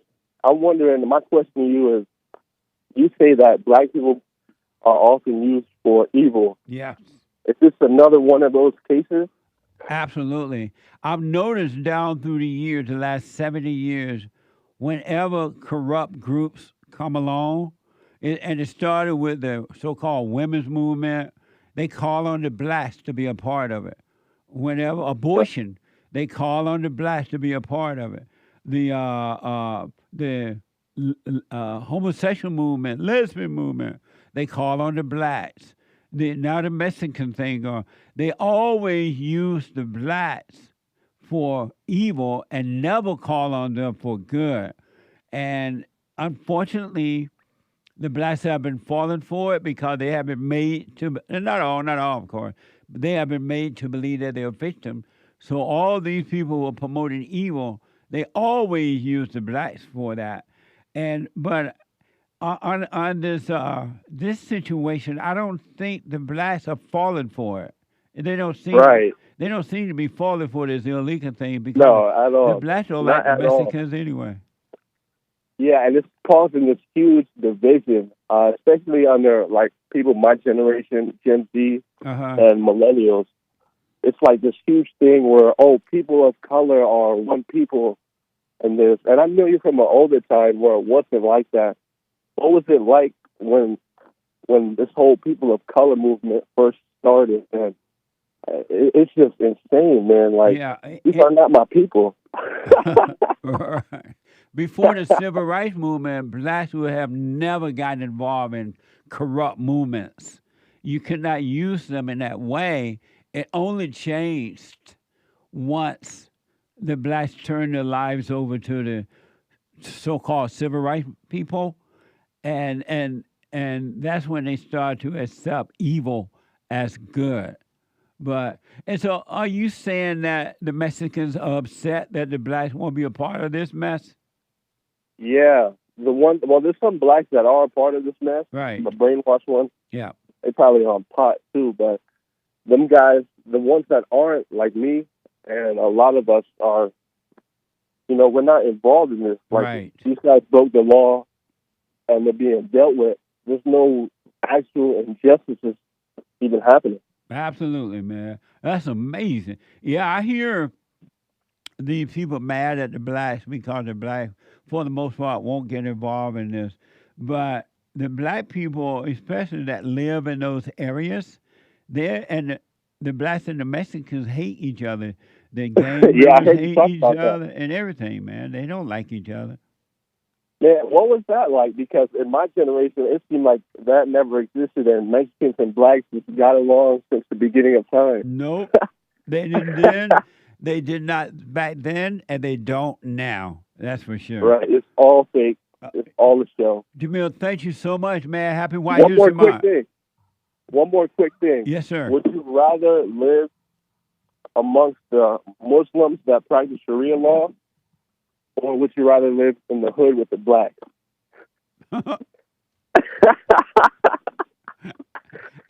I'd rather not do either one. One go rob and steal, and the other will cut your head off. I'm telling you. What? Amazing. Thank you, man. Thank you. All right, buddy. Amazing. 888-775-3773. Let me go over to Denmark. Heard around the world and talk to Michael. Michael, you are on the air. Hi, good morning, Jesse. Happy White History Month. Happy White History Month, Michael. I called last week and you hung up on me. I watched the show again and you said I was playing. But I wasn't. I was very serious. Is this the guy that was saying Roy name over and over again? I'll let him go. He playing. I don't feel like playing. I'll let Michael go. I remember him. Thank you for reminding me. He'll try to play. Super chat. Super chat. Super chats. Eric, 3 coffees. I heard on the Anchor, baby, it was Thomas Sowell's birthday. Anyway, Thomas Sowell reacts. I put out a blah, blah, blah, blah. Oh, nice. What was Thomas Sowell's birthday? I don't know. Oh, Nick does. Oh, Derrick says true. But Nick didn't report on it? I don't know. Maybe he did. That person you Someone heard it called where? in that thing to say it was his birthday. Happy birthday. When was it? Yesterday? But I don't know if they said that yesterday was his birthday. Right. He was born June 30th, 1930. Because when I looked it up, it said June 30. Oh. Yeah, so you said someone called up and said it, but you don't know if someone called up and said it? I don't think they called in to say that yesterday was his birthday. I think they were remarking that his birthday had passed. He celebrated I don't his remember if they said. 95 years old, I guess. However, happy birthday to Thomas Sowell. He's amazing. Nice. Good example for an American, of an American. Thank you. He says about, Eric says, somebody said, these aren't leaders, they are entrepreneurs of anger. They sell the illusion of representation, delivering nothing but noise. Not in the business of solutions, in the business of resentment. Thomas Sowell. Right on. Nice. Absolutely. And a lot of black people don't know about Thomas Sowell because he is a conservative. He and Walter Williams and all those guys. A lot of black people don't know about them because the liberal blacks don't want blacks to know the truth. And they work hard to keep those type of men out of the eyesight of black people. Amazing, huh? Yeah. Well, happy birthday to him. Yep. Thank you, Eric. Derek Chauvin's knee over on Cozy.tv. Cozy.tv/JLP. Where Christ is king. We were streaming Punchie TV there yesterday. Right on. He asks, has everyone forgiven their mothers on this panel of Punchie TV? Well, Bill, Derek, Hake, Nick. It's a good question. Amazing. Thank you. Joe from Florida, 33 coffee is very generous. Jesse, just wanted to say thank you and your staff. You've truly changed my life for the better. Last time I called, I was going through some heavy drug withdrawals, struggled with forgiving my dad. You advised me to forgive him. After a year of struggling with forgiveness, I decided to man up and do it, he says. It's interesting to me that it's hard for people to forgive. You know, and most people don't do it. They're afraid to do it out of fear. They're afraid to go and forgive, especially the mother. But it's interesting. The one thing that can free you up, can cause you to walk out of prison, it's the one thing that most people won't do. But right on. Thank you. He has a question. Do you have any advice for someone starting their life over from a drug addiction? Forgiving my parents, do the silent prayer. Sobriety is new to me. Learning every day how to do this, but any advice greatly appreciated. Much love to you and your staff. Thank you. Joe from Florida. Thank you, Joe. You just practice staying present, and every day is a brand new day. Every day is renewed. It's a new day. So you're starting right now. And don't look back. Don't think about the past or the future, which doesn't exist, and just stay present. And you're doing just fine, really. You can't start over. Right now is a brand new time. I wish you well. Stay with us, stay with us, stay with us. Thank you. Very nice. Also on buymeacoffee.com/JLP Talk, someone says hello. Hello. It's me. Thank you. Nice. Someone bought a coffee. Hello, sir. I realized on Sunday after you made a statement that Jesse really is a man. When you said something in the body will tell you when you need water. Those 2 times when you passed out, it was letting you know. Every time your joints hurt, it's letting you know, sir. Body needs water more than food. Nice you're eating breakfast. However, always start off your day with a glass of water. Thank you for all you do. Thank you. I appreciate the advice. And I drink water every morning. I've always done that. But so I don't know exactly yet what the real reason was. But I've got amazing advice. Thank you very much. Very nice. And Dan sent me some product. I did get them, Dan. I've been so busy I haven't called you back. I appreciate it. And I'm going to get back to you on it. But thank you, Dan. I got it. Sweet. On Buy Me a Coffee, Gregatron. Hey, Jesse, I have a new name for Trump. Are you ready? The Great White Daddy King. What do you think, Jesse? Note the date, note the time. Good point. They call him king. Think about that. They call Donald Trump king. They call him daddy. They call him the Great White Hope. They call him amazing, marvelous, wonderful. What manner of man is this? And now it looked like, I don't know yet, we'll wait and see, the big, beautiful bill. It may go through today. They may vote on it today if they haven't already done it. Thank you. Amazing. No more thoughts, Jesse, on the biblical question? What are you on tumbleweed? Yes, I'm a tumbleweed. I like old cowboy towns. Everything around me is a dead desert. I get stuck on rocks every day, forget to let go of them. Sometimes when I'm present, I do let go. God pushes me in the right direction toward good places to be. I'm just on a roll without thinking or feeling. Amazing. Thank you. I'll put my 2 cents in on Sunday. I appreciate it. On Bond JLP Cash App, Anthony says, hey, that's my Bible you're thumping with. Your Bible thumping with. Bible Thumper Thursday. Thank you. Pastor Chatelet, 111 gold pills on pilled.net/Jesse Lee Peterson. Thank you. July just feels white. Let's go cooning. July just feels white. Happy White History Month. Thank you. Charles, hey, Jesse, my contribution to White History Month is the inventor of basketball, Dr. James Naismith. Naismith. I don't know how to pronounce it. I have yet to see one black person give him thanks for the game that they have totally taken over. Every single sport you see today was invented by a white man. Shout out to White History Month. Really? So a white man invented basketball? Oh, yeah. Did you know that? I think I did. Oh, amazing. Remember when you used to go to the mall? You and your little Asian friends? Yep.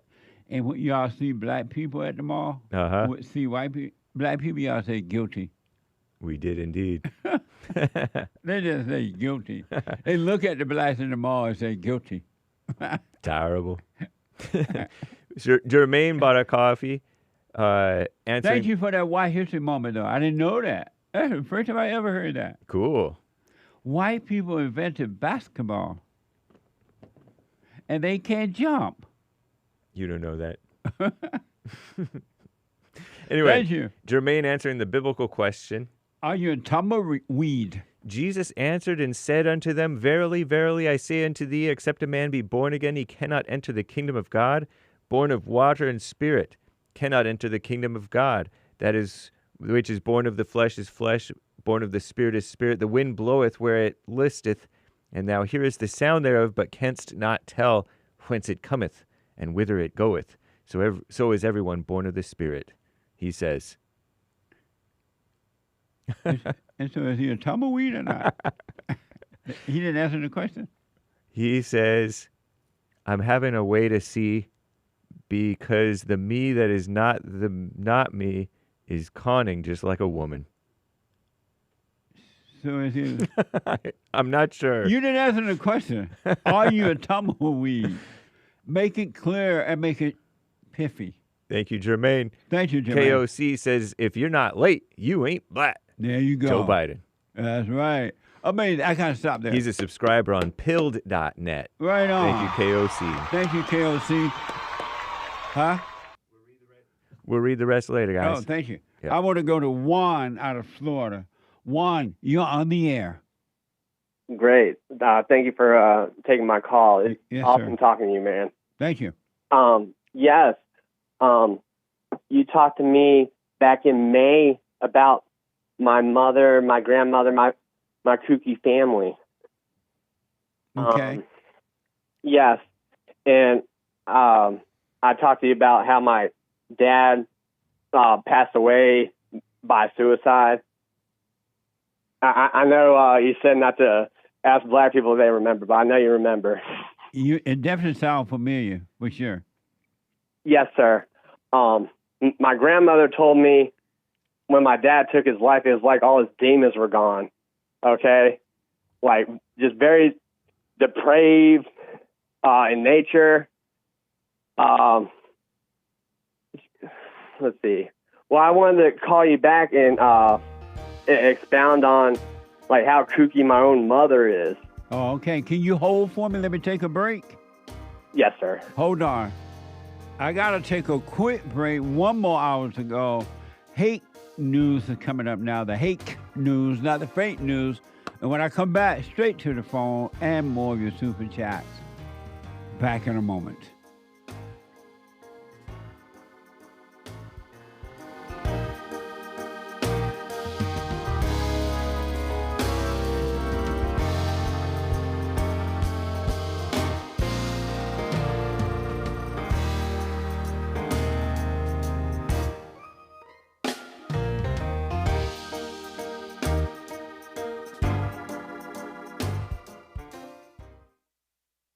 Anytime you have situations happening in your life, always be still. Don't overreact. Most of the people that I know, they say, oh, I know Jesus. I love Jesus. I'm an observer. And as soon as something don't go their way, they get mad. I'm like, what the? If you overreact, folks, remember to do that. Don't overreact. And when you get mad, it's your problem. It ain't your wife's problem, your husband's problem, your neighbor, your friend, your preacher, your teacher. It's your problem. Why you think you tick?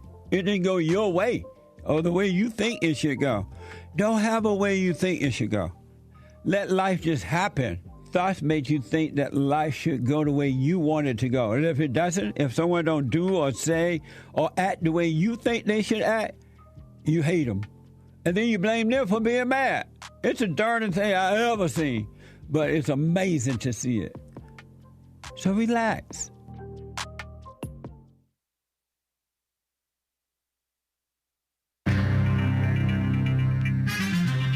All kinds of mess going on in the world. These judges taking the side of illegal aliens who cross over here and then they try to plead asylum. Oh, Lord. And is that Congress's fault, too? I don't even know. But it is a mess going on over here. And Wisconsin got rid of their abortion ban, 176-year-old abortion ban those so-called Supreme Court of Wisconsin overruling the will of the people. Terrible. And there's propaganda for the deaf, I guess. Nice. Sign language. This is the end of hour 2 already of the Jesse Lee Peterson Show. It's Bible Thumper Thursday, July 3rd, 2025 AD. It's the first Thursday of the month, and that means Men's Forum, guys. Men's Forums are first Thursday of the month, 7 p.m. here at Bond Only in Los Angeles. Rebuildingtheman.com/events. Rebuildingtheman.com/events. If you need info ever, you can call the Bond office, leave a message if it's off hours. Lines open right at the end of JLP's show, 9 a.m. Pacific until 4. But you can leave a message off hours, 323-782-1980, 323-782-1980. It's also the place you can call to donate and all that stuff. And after the JLP show, the Hake Report, and then American Anchor Baby today. Sweet. And we will be live tomorrow for the 4th of July, Independence Day. But the office will be closed afterwards. Commie Nonsense Network, CNN, reports on that federal judge blocking Trump's proclamation that prevented illegals who crossed the border to say, oh, now I want to be a refugee. I want to plead asylum. Saying that it endangered thousands of lives by preventing people from seeking refuge. Oh, yeah, okay. And U.S. District Judge Randolph Moss is the one who did it. He ruled the administration overstepped their authority by bypassing so-called immigration law, claims he. The president cannot adopt an alternative immigration system which supplants the statutes Congress enacted, so he wrote, this so-called Judge Moss. But he stayed his decision for 14 days. The administration is expected to appeal. And abortion in Wisconsin. The so-called state Supreme Court struck down the state's 176-year-old abortion ban on Wednesday. The so-called justices ruled 4-3. So it was not everybody was on board. That the 1849 ban was superseded by a newer state law that criminalized abortions only after a baby, a fetus, could survive outside the womb. What a mess. The older ban was in effect until 1973 when the U.S. so-called Supreme Court, federal so-called Supreme Court, landmark Roe v. Wade decision, so-called legalized abortion, which it did not, nationwide nullified that law. Terrible, huh? They forced abortion down the throats of the people. Since legislators never officially repealed the ban, conservatives argued the High Court's 2022 decision to overturn Roe v. Wade reactivated it. Nice. Which it should have. Anyway, accessibility. Communist buzzword. The National Association for the Deaf, NAD, those who can't hear, right, is suing to require the Trump administration to provide American Sign Language, ASL, interpreters at all White House press briefings. So they're going to look ridiculous because they're going to do these things and look silly. It's horrible. The policy was discontinued by the Trump White House the first day of the second administration because everybody knows it looks silly. It just makes you look dumb. But shout out to the deaf. Without live interpretations, Americans, or so-called Americans, who are deaf or hard of hearing have been deprived of their ability to participate in the democratic process. Ever heard of subtitles, you deaf people? Shout out. Maybe they're blind too. But if they're blind, they can't see the signs anyway. So what? NAD attorney Ian Hoffman argued in that hearing on Wednesday. The so-called Justice Department that said that live closed captions and written transcripts is sufficient to provide the deaf community. They call it a community with meaningful access, communist buzzword, to White House information. Judge Amir Ali has not yet issued a ruling. A nice American name, not. I'm James Hake, now back to JLP. Hour 3.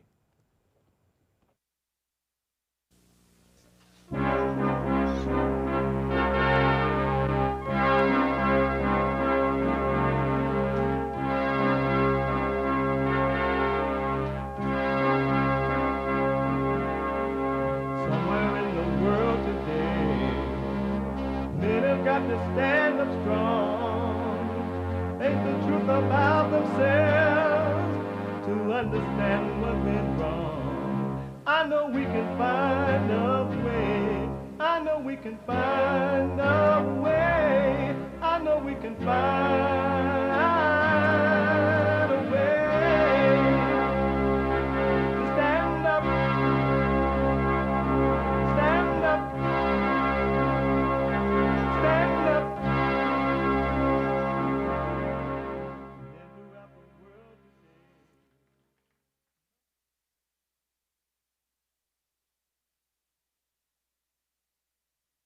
Uniting the races with truth instead of dividing them with lies. We're also rebuilding the family by rebuilding the man.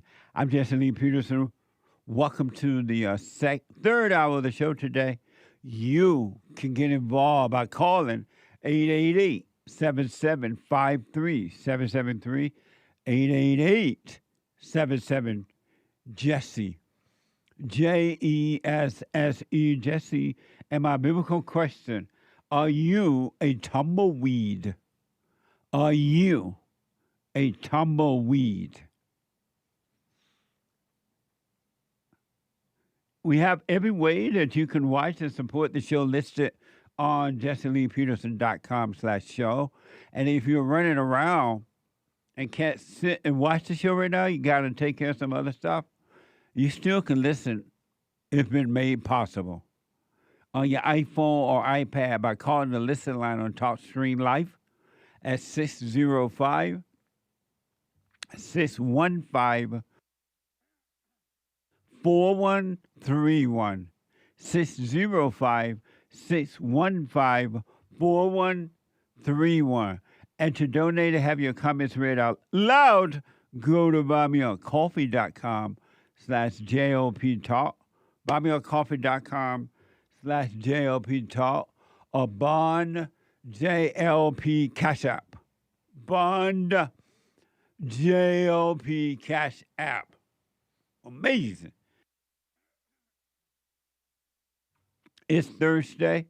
Last hour on Thursday, it is Bible Thumper Thursday. The sign outside the New Era Baptist Church in Birmingham reads, "A black vote for Trump is mental illness." I am the daughter of two pastors. You will emerge from that as an atheist. President Joe Biden is only the second Catholic president. The Pope is like, if you don't... They call him the Holy Father. Ain't nothing holy about the Pope. God, why? Why George God? Holy mackerel. I can't believe you people follow a man. You shall only have one God.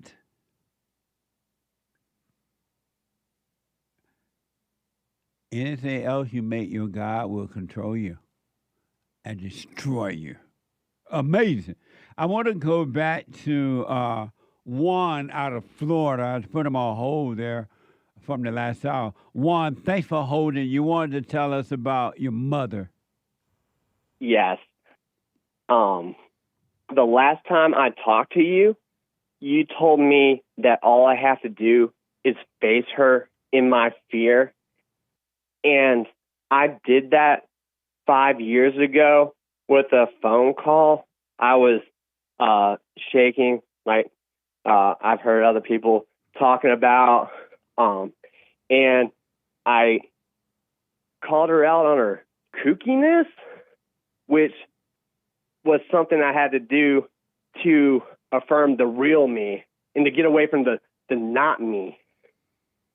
Right. Okay. Yes. So I call her and I make fun of my brother's alleged diagnosis. It doesn't sound nice, but the reality is my brother likes to cuss at people, steal their things, act incorrigible, which means they can't change. Did you tell me your brother had Asperger or something? Autism. Oh, okay. I knew it was some type of issue going on. Go ahead. Yes. And they use that to coddle him, deflect responsibility for his actions.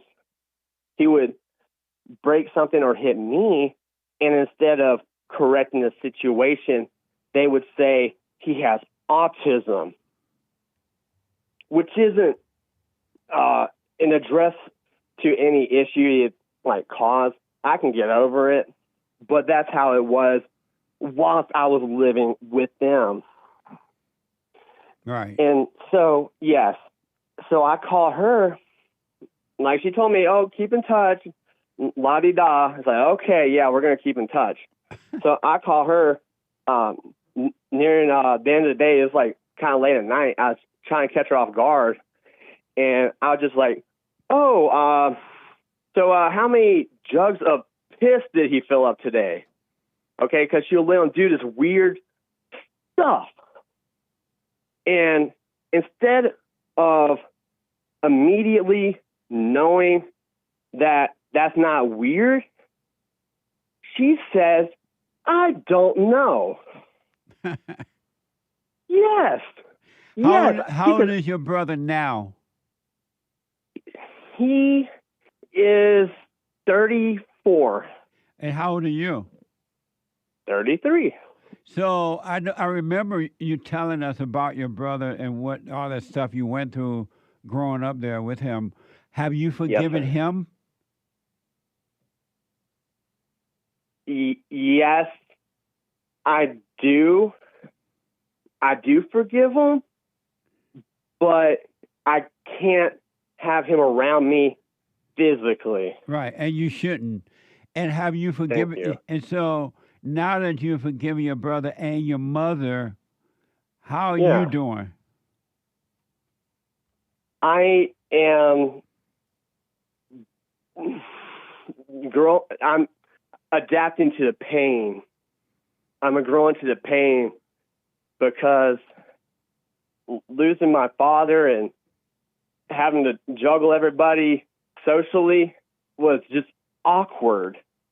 I was put in a situation where I had a new father figure, my stepfather, in my life. It wasn't my biological father, so I had to revere him in a way as a child, and that created pain, or like that not me. And I'm starting to see what you mean when you say things like, are you going to be a tumbleweed? No, I'm not going to be a tumbleweed. I'm converting myself from being a pawn on the board to being the board itself. Amazing. Yes, I heard that from somebody else. I can't say I came up with that, but that was a good analogy. It was. Yes, sir. It was a very good one. Oh, yeah. I listened to you and Dan Pena a little bit. Let me ask this: how you overcoming the anger? I'm overcoming anger now that my grandma had passed away a year and a half ago.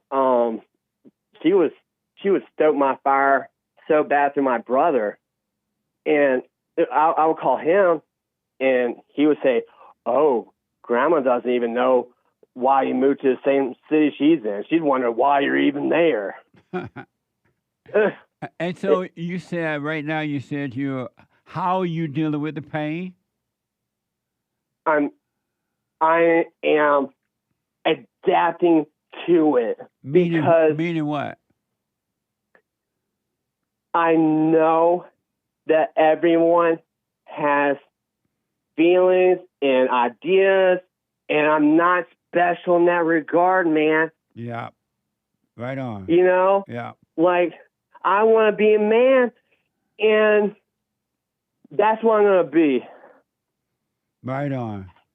Yes, sir. Well, you just practice staying present, and when the thoughts and emotions come, and they will for a while, just relax in them. Don't call them you, and I promise you that the Spirit of truth will take them away from you. Yes. And Yeah. And you will have perfect peace and a clear mind. I gotta stick with it. I gotta remember this conversation, man. I talk a good talk and then I mess it up.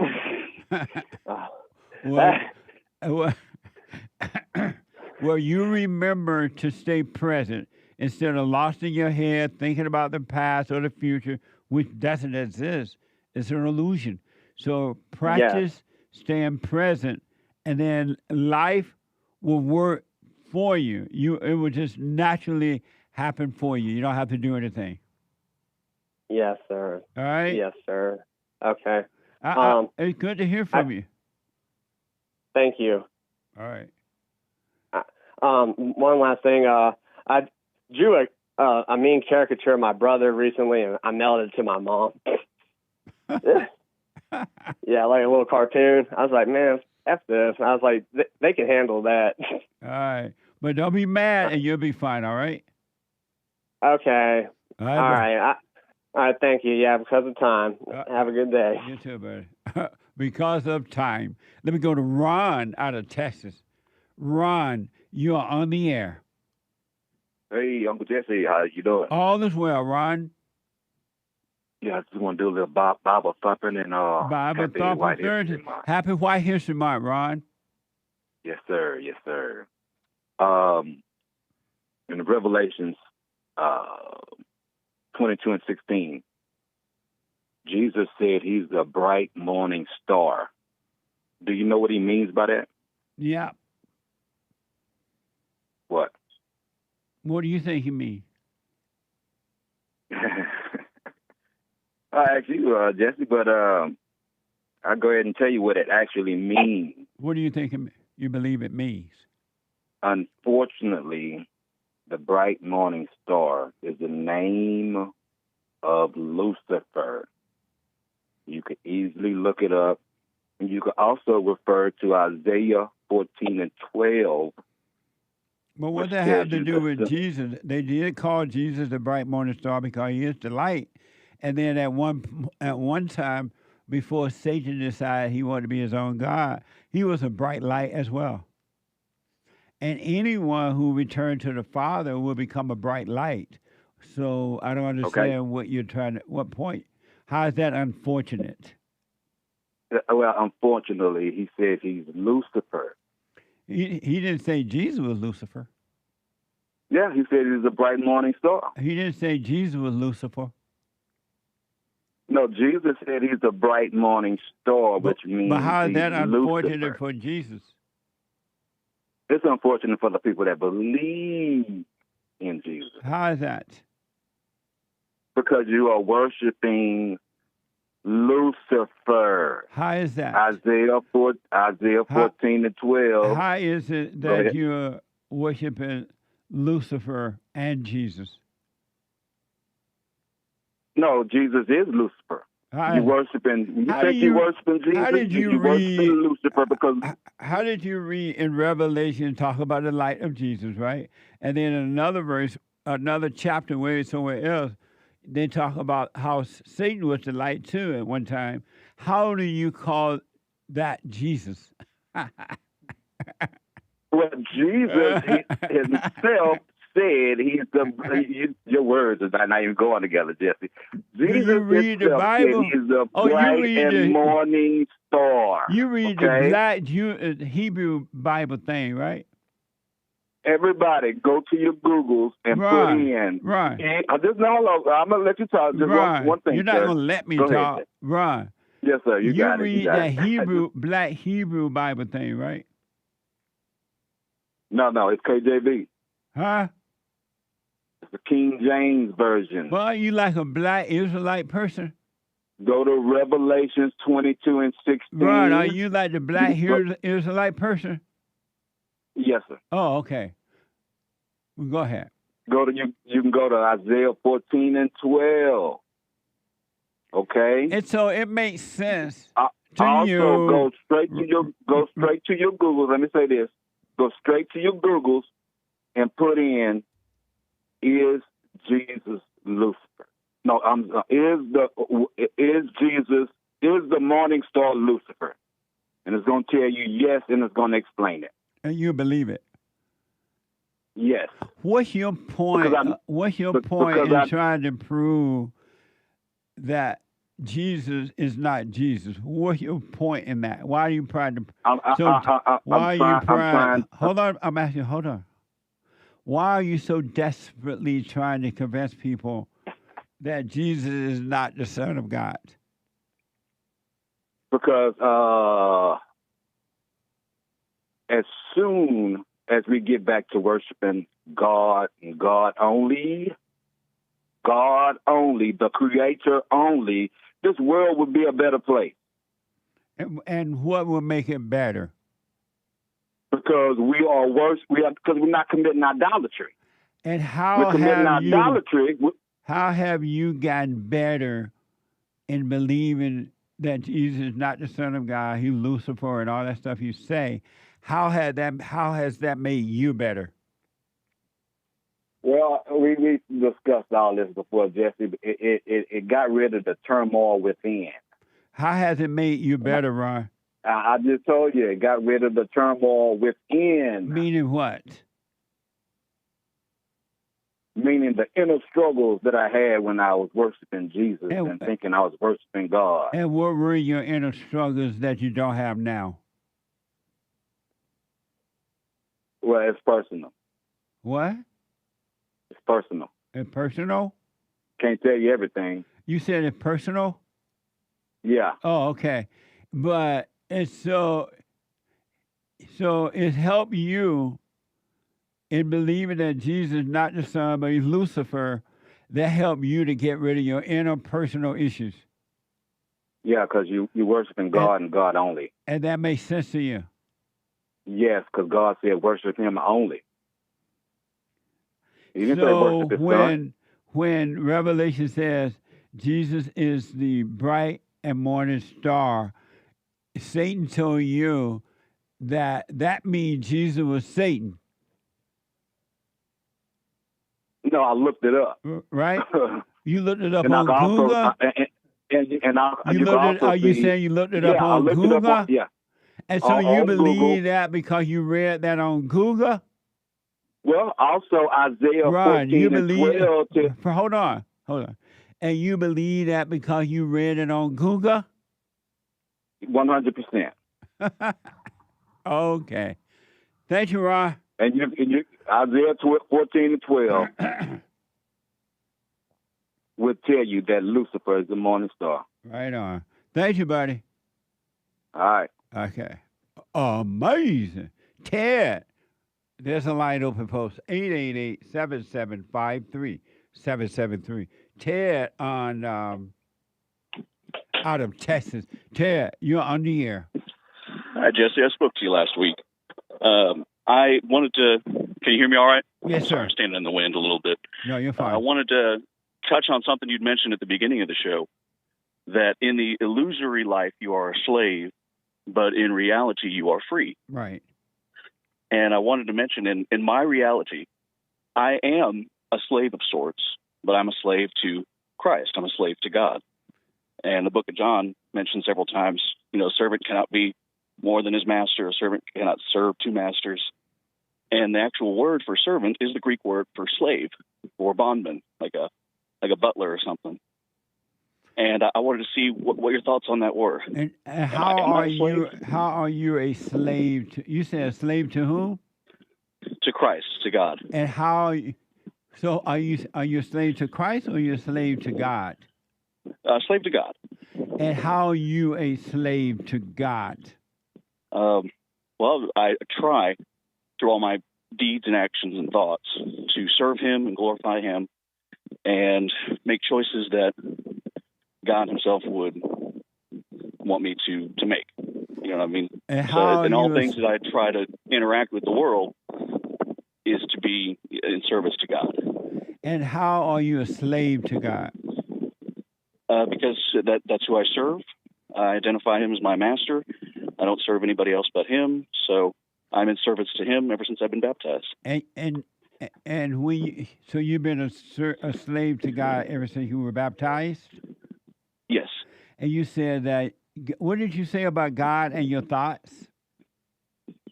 That everything that crosses my mind, all my deeds and words, I strive, not always, but I strive to make that in service to God. By obeying your thoughts? Not by obeying my thoughts, by wrangling my thoughts towards God. What does that mean, wrangling your thoughts toward God? Banishing bad thoughts and using scripture and meditation to keep my brain on Christ and God at all times. I don't understand what you're saying. I'm saying that the way that I attempt to live my life is in service to God. So in a way, I feel that makes me a slave to God in my reality. And I wanted to see what your thoughts on that were. It doesn't make sense what you're saying, because you cannot try to do anything for God, right? And because if you try, then it's not happening. It's just an illusion in your mind. If you really want to be one with God, you got to stop trying to do anything, because of yourself you can do nothing. So you got to stop trying and just be. But in just being, is that still in service to God? Is it still going to be in service to my master, who I strive for it to be God? I don't know what you mean by in service to your master. What do you mean by that? I mean, following scripture and attempting to submit myself to Christ and to God. But surrender completely, like you recommend.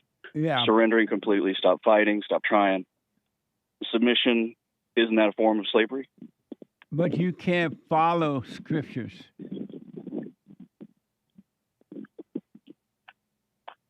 How so? How are you submitting yourself to God? By letting go.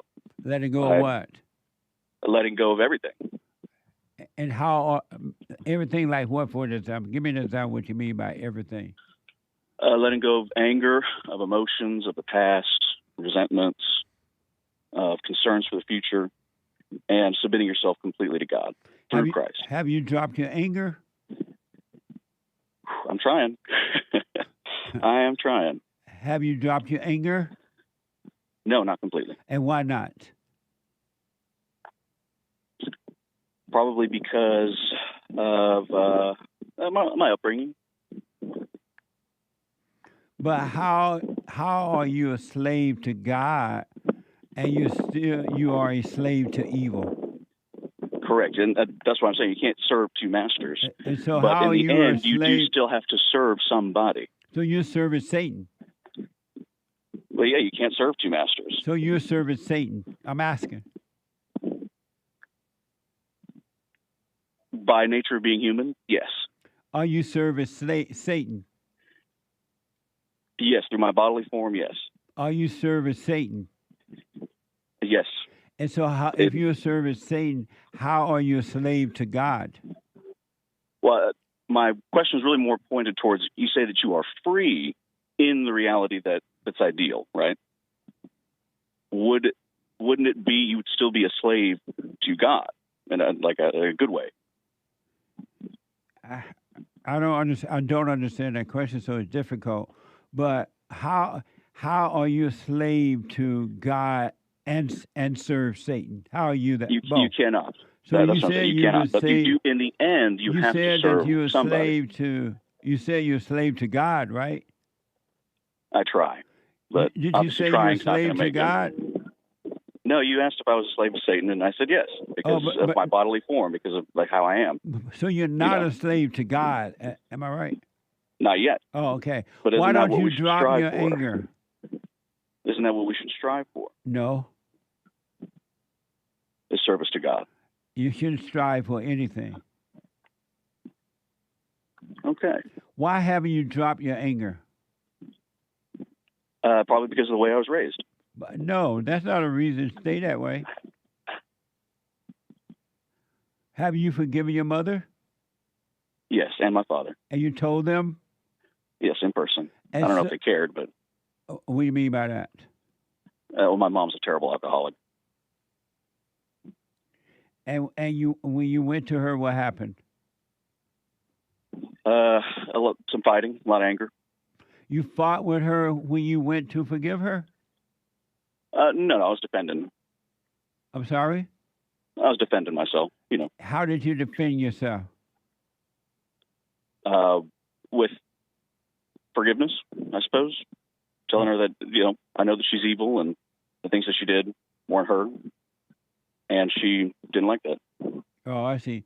And so you defended yourself by forgiving her? In the conversation, yeah. Oh, okay. I guess. And so I don't know where you get this.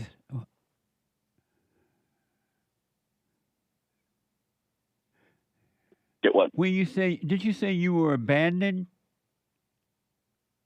No, I was not abandoned. Oh, okay. And so you forgave your mother and your father. And so Yes. if you forgave, why do you still have anger?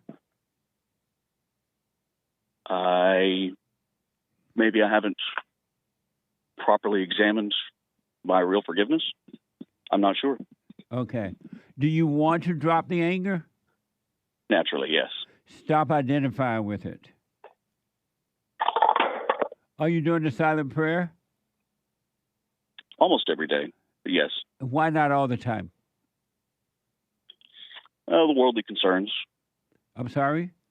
Concerns of the world, you know, the job and the kids and the maintenance of being alive. But if you stay present with God, with the truth, you will have none of those concerns because life will work for you naturally. I would suggest doing what you want, and I don't know what you mean by slave to God and all that, but I would suggest that you practice staying present, and then you will see that all your worries will be wiped away. Thank you, Jesse. I appreciate that. I will try to not try. How about that? Yeah. Just be aware. Don't you put any effort into spiritual things at all. You have to put effort in going to work, you know, raising your family there. I understand that. But as far as spiritual things, put no effort in it, and it will work for you. Thank you, Jesse. Just be present.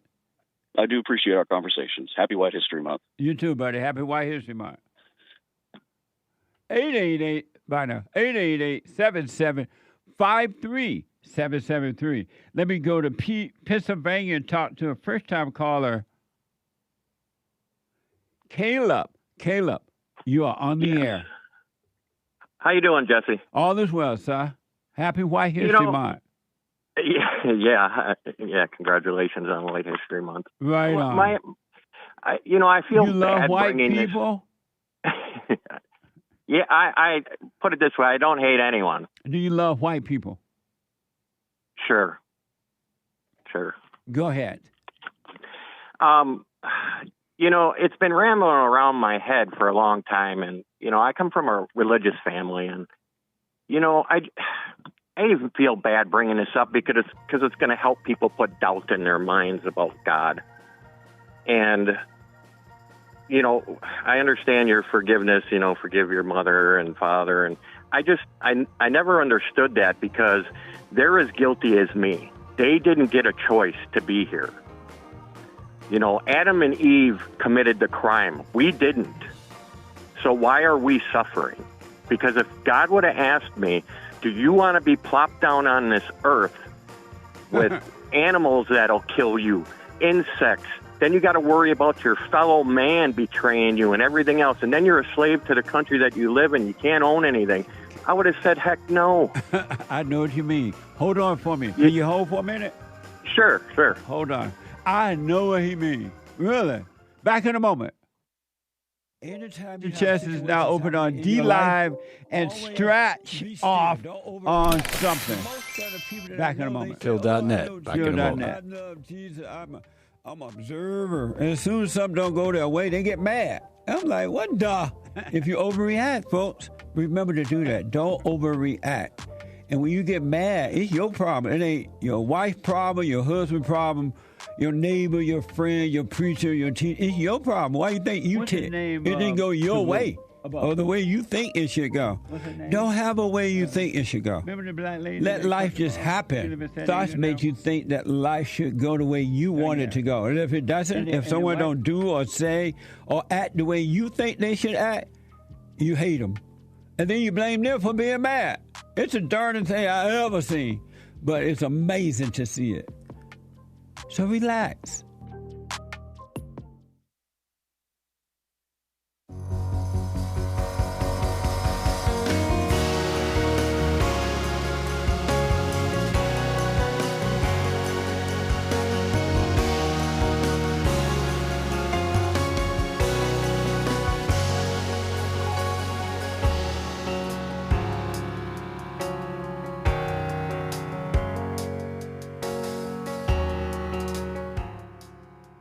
Danielle,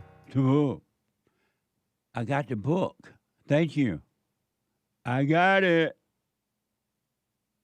It's a major book. Thank you. And Rachel, the watermelon is delicious. I had it in the refrigerator. She cut it up for me, so I put it in the refrigerator. And I had some for breakfast this morning. Watermelon. I hope not. Watermelon not a problem. But it was delicious. Thank you. And I was eating some this morning, and I haven't offered anyone in the office any of it, right?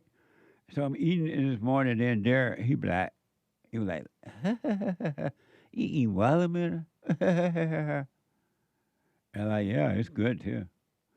And so when I went back out there at the first break hour, and I had another piece, so I asked Derrick, he was all looking at my watermelon bread, and I could tell he wanted a piece of it.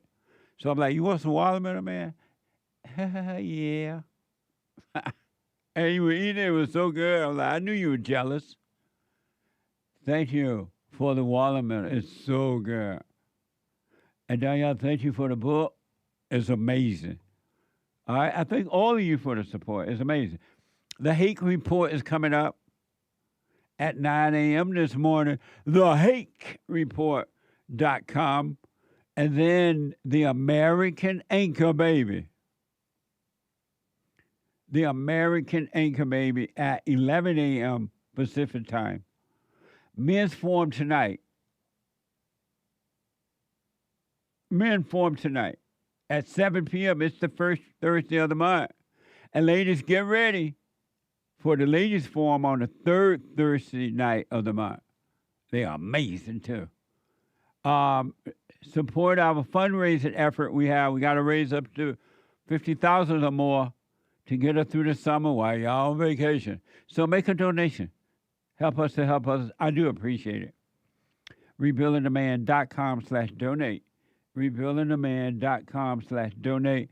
A bond. Or call 800-411-2663. 800-411-BOND. Amazing. 888-775-3773. Let me go back to,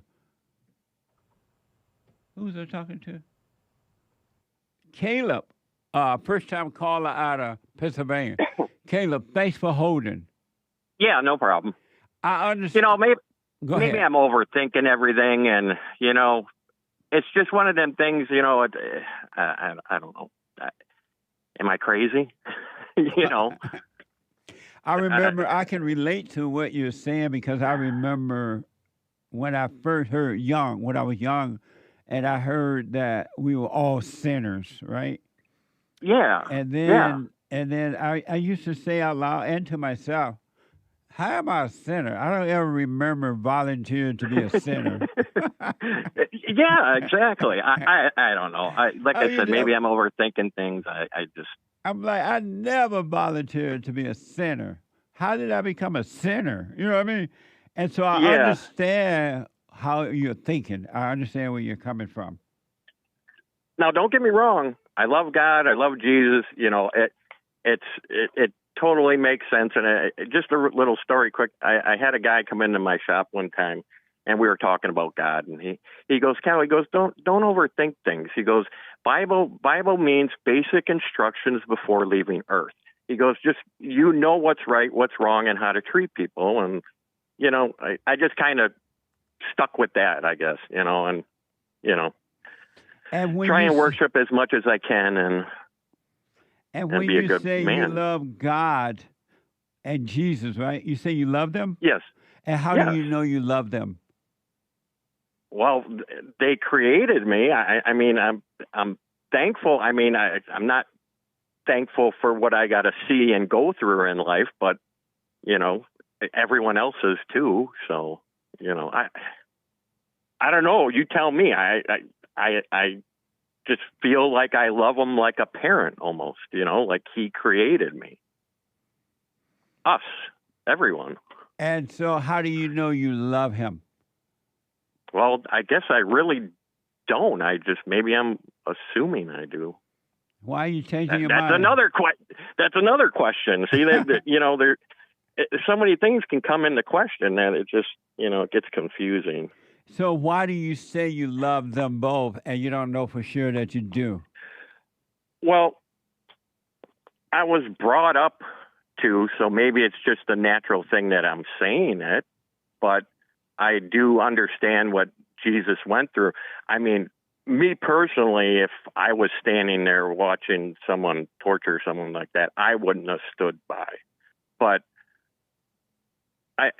what he went through to sacrifice for our sins, I mean, I have to be at least thankful, and I guess, well, I don't want to say love him for it, but yeah, And when you he gave us an opportunity. Sorry. He gave you opportunity to do what? To not go to hell. To do right. Are you going to hell? Oh, I probably will. My thing is, well, in the Bible, if you read the Bible, I mean, from what I get, if you don't follow it to a T, one wrong step. See, I smoke. That's one thing I can't handle. You're not supposed to. Your body's supposed to be a temple. You're supposed to take care of it. I didn't quit. I do curse. I try not to, but and if I don't ask for forgiveness for all that in that day, and all of a sudden I have a heart attack, another one. I had one when I was 48, and thank God I'm alive. How old are you now? 54. Oh, okay. And my father passed at 51, and his father passed at 46 of a heart attack. So I'm thankful. I'm here for some reason, and I'm still trying to figure it out. So maybe he's giving me that chance. I don't know. And when you say you understand what Jesus went through, you say something like that, right? Right. Yeah. I mean, he sacrificed himself. What do you understand about what Jesus went through? Well, I understand him being tortured was not a fun thing. And, for him to do this for our sins, to be forgiven, I just, maybe I'm looking at it all wrong or understand it wrong, but that's how I just look at it. I'm just thankful for him for that opportunity of what he went through, which was, I wouldn't want to see my worst enemy go through what he went through, And what do you understand what did he, in short, long story short, because of time, what did he go through? What do you understand about what he went through? Well, his suffering, What kind of suffering? Pain, suffering, that kind of the same stuff we're going through every day. You going through what Jesus went through? Well, not exactly, but I mean, I hate seeing people get hurt. I hate seeing people sick. I hate people dying. I hate knowing that if I go to heaven, what about my children? Are they going to be there? That's the worst feeling, because I brought them into this life. So now I worry every day that I don't want to be in heaven if my children aren't or my parents aren't. And so why do you hate seeing other people suffer? because I know what pain feels like. I've been burnt,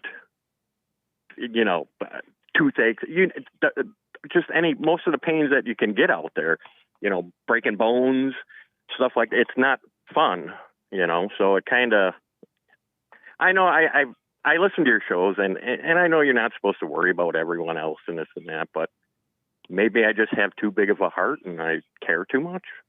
Or maybe you don't care at all. Oh, I wish that was the case, because then I wouldn't worry about anyone. It is the case. That's why you are worried, because you don't care. Well, then I'm on the right track then, right? Because you tell people not to care about anyone else. Worry about yourself. That's all you're doing. You're only thinking about yourself. You don't care about anyone else, and you call it worry. And then and in your mind, worry is a false pretense of caring and the light and the truth and all that. When worry is hate, there's no love and worry at all. But then it goes back to the same. Then I go back to the same question. If he would have gave me a choice, I would have said, heck no. And I wouldn't have brought my kids into this world. Why? Because this is not a joyful place. It could be if you wanted it to be. There's absolutely no way. And 100% away. I mean, Jesse, honestly, please don't tell yourself that. Don't tell myself what? Because you went through it yourself. But, and so you don't believe this that is not. You don't believe that it's possible to. No. No, what? Absolutely not. No, what? This is not a joyful place, and it never will be. Really? Even though Christ said that he came that you may have peace right here on earth? Well, and that goes back to the thing. Why am I committed to life in prison when I didn't bite the apple? I laugh because I totally know what you mean. Really. But you did bite the apple. No, I didn't. Yes, I didn't have a did. choice. If he would have gave me a choice, Jesse, I would not be here.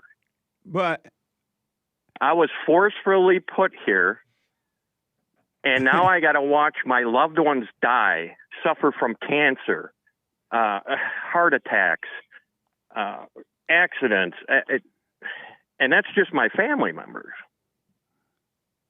And then, is my father going to be there? Because he wasn't a big, we went to church and everything, but my dad really didn't. Right. So now I should be in heaven and then worry about my father, my second creator. Worry about him not being in heaven? Yes. Is he still alive or he expired? No, he passed. Like I said, he had a heart attack at 51. Oh, okay. Oh, yeah. And so you worry that he's not in heaven? Yeah. It's all that little worries and stuff that makes life not joyful. That, and I feel bad for bringing this up because other people are going to say, yeah, I know what you're talking about. Yeah, this is a bad place.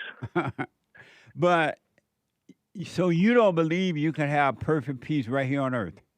No, absolutely not. But you never will. You can. You cannot have peace with death. With what? Watching death. You cannot have peace in your heart watching death. But there is no death. I understand that point, but what do you understand about that point? Then it goes back to question one. I didn't bite the apple, Jesse. But what do you understand about there is no death? Well, in the Bible it says, we go on and we'll be judged, and you're either going to go to heaven or hell. And so that's what we have to look forward to over something we didn't have anything to do with. You didn't bite the apple. I did. And you did too. I would like to see the scripture that says that. But May I tell you how you bit the apple? How's that? When you became... I was born? No. When you became angry At your mother, you bit the Oh apple. yeah, That's when you bit the apple, but you were young and you were subject to Eve because your father did not protect you from Eve. You bit the apple, and once you bit the apple, you left heaven and enter into hell. So you did bite the apple. Thank God. All right, I won't argue the point. Like I said, I still don't think you can change my mind on why we're here. Because Well, I'm not trying to change your mind. I'm just telling you the truth. I wasn't given a choice personally, so. But you have a choice to overcome hell while you live, and I would suggest you do. No, yes. I trust me, Jesse, that's why I feel bad even bringing this up, because some people are going to take this out of content, and I was kind of scared of that, But no, I. Do you want heaven on earth, if it's possible? I'm kind of already used to my fate. I mean, I got to do everything 3 times. I can never get anything right the first time. I mean, but I'm learning, so I take it as I try and use everything as a learning experience, Because of time, do you want heaven on earth if it's possible? Yeah, I'd like any type of heaven. Do you want heaven on earth if it's possible? Yes, Jesse. You sure about that? I just don't see it happening. I'm sorry. Do you want it if it's possible? Yes, I do. For sure you want it? I pray for it every day, and it still hasn't came. So I don't know what's going on. Either I'm not praying right, I'm not loving right, I'm always doing something wrong. And that's the whole point. Who are you? I have no clue. So why do you say you I'm still, always... That's why I'm trying to figure this out. I'm trying to call and ask, why are we being condemned for what someone else did? I mean, we don't, if I commit a murder, they don't come and throw you in jail. But And that's who- exactly what, and you don't who take your is- most precious. What? Here's a quick example. I didn't take my first daughter, the most beautiful thing I've ever made, and drop her in the bad part of Chicago and tell her to survive. That's pretty much what God did to us. Amazing. Who you said you're being condemned. Who is condemning you? Just life in general. Who is condemning The struggles, the struggles, I mean, there's just no, I mean, not to get political, but I mean, geez, Jesse, we can't even own anything in this country. Who is condemning you? Most likely myself, but I didn't put me here, so, and I can't blame my mom and father because they're in the same spot that I am. So you they said didn't bite you're the being- apple. They're not responsible. Because of time, you say you're being condemned. Who is condemning you? Well, just life in general. That doesn't make sense. How is life condemning you? Because I don't want to be here. Where you want to be? Not here. Where do you want to be? I'd rather be nothing than here. Well, why don't you be nothing? I wish I could. I can't. See, and that's the other thing. Man, I tell in the you how Bible, you- they throw that little kick in there too. Oh, don't kill yourself, or you're definitely going straight to hell. Yeah, that's a good one. Yeah. So now I'm here to suffer.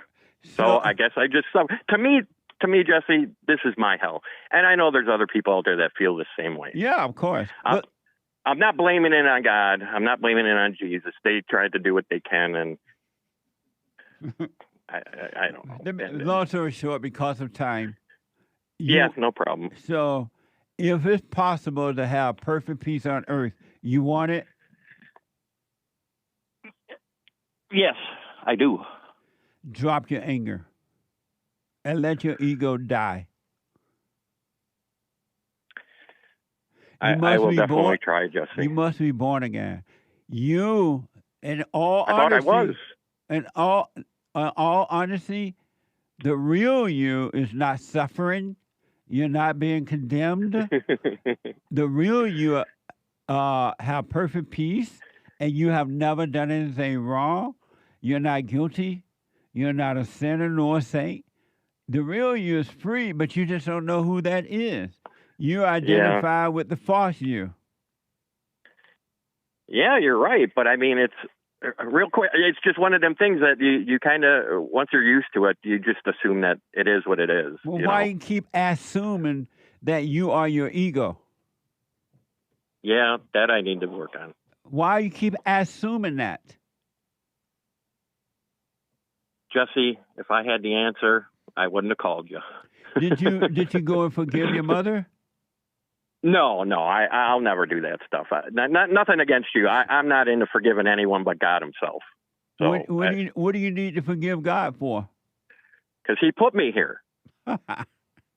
Listen. He's the one responsible. Not he. The true maker of all this is the one responsible. But he is. We need to forgive him. But he's taking responsibility by setting you free. Oh, he didn't set me free. Yes, he did. You are free. You just don't know it. Jesse, I wish I could. I think I'm just a little bit smarter than that. You're too smart to know that you're free?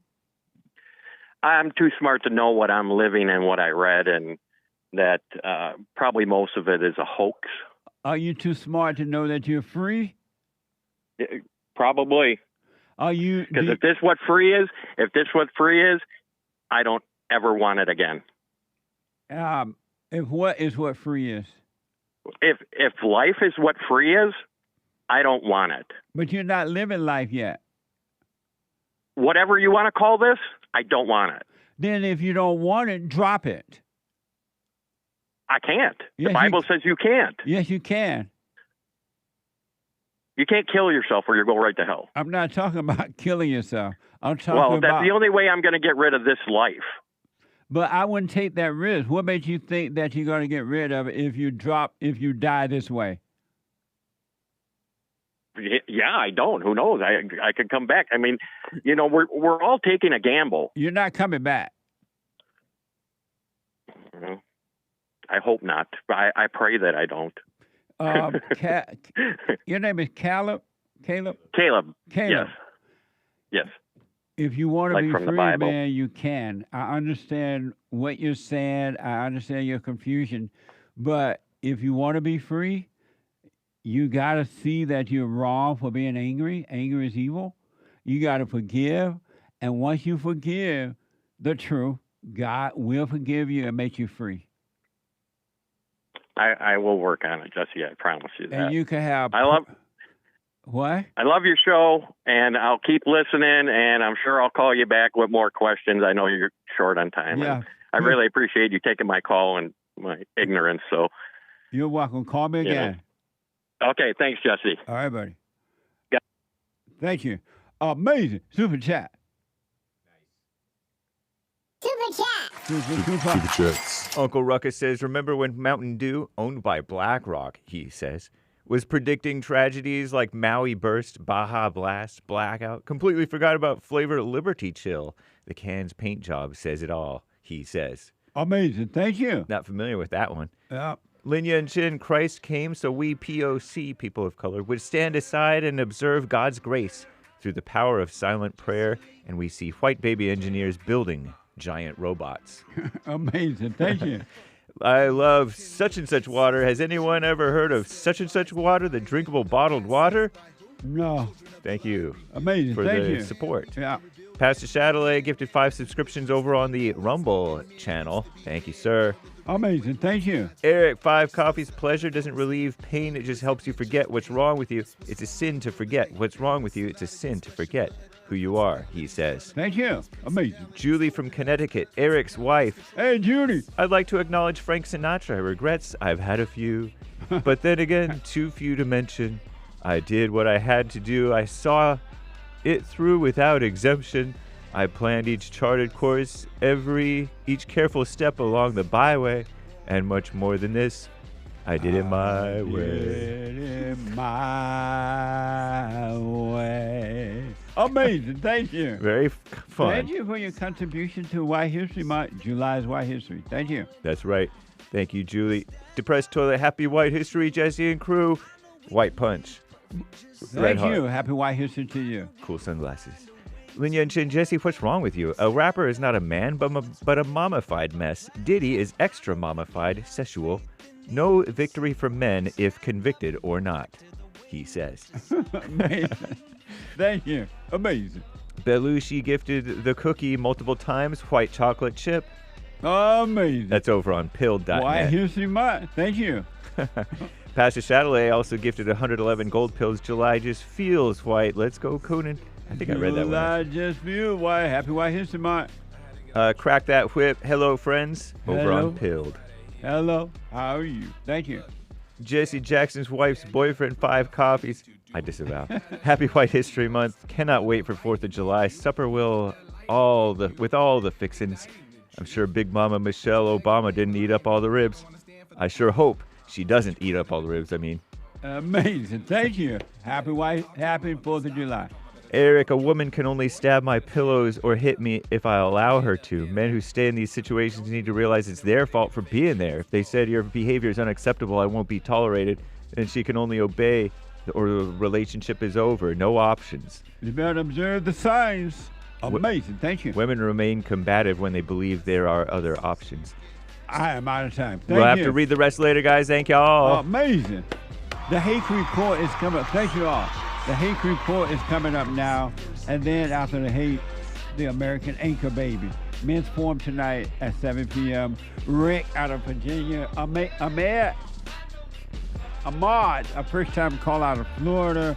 Philip out of Georgia on my mind. And the other call, I am out of time.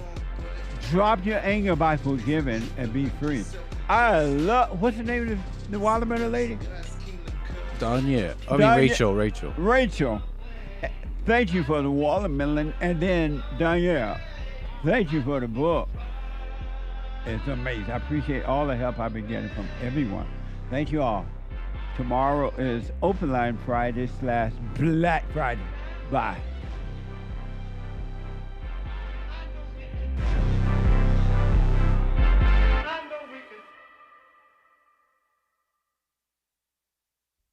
The views, information, thoughts, and opinions expressed during this show are the individual's own and do not represent the views, thoughts, and opinions of the JLP Network or Bond. Their appearance on the program does not imply an endorsement of them or any entity they represent. The material and information presented here is for general information purposes only. The JLP Network and Bond name and all forms and abbreviations are the property of its owner, and its use does not imply endorsement of or opposition to any specific organization, product, or service. We have a counseling service, and I have to admit, thanks to God, it is the best counseling service on this side of heaven. I counsel with men and women, families, and individuals around the world. Most people are unhappy, they're miserable, they have rough lives, they're depressed, suicidal, young and old, of all races. I understand, I know why, and I do understand it. Because exactly what's happening in me is happening with everybody outside of me, inside of them. And I've noticed that with those who really, really, really want to understand, they overcome it just like that, out of one counseling session. If you need counseling, you can go to rebuildingaman.com or call 800-411-2663. 800-411-BOND. Best counseling service on this side of heaven.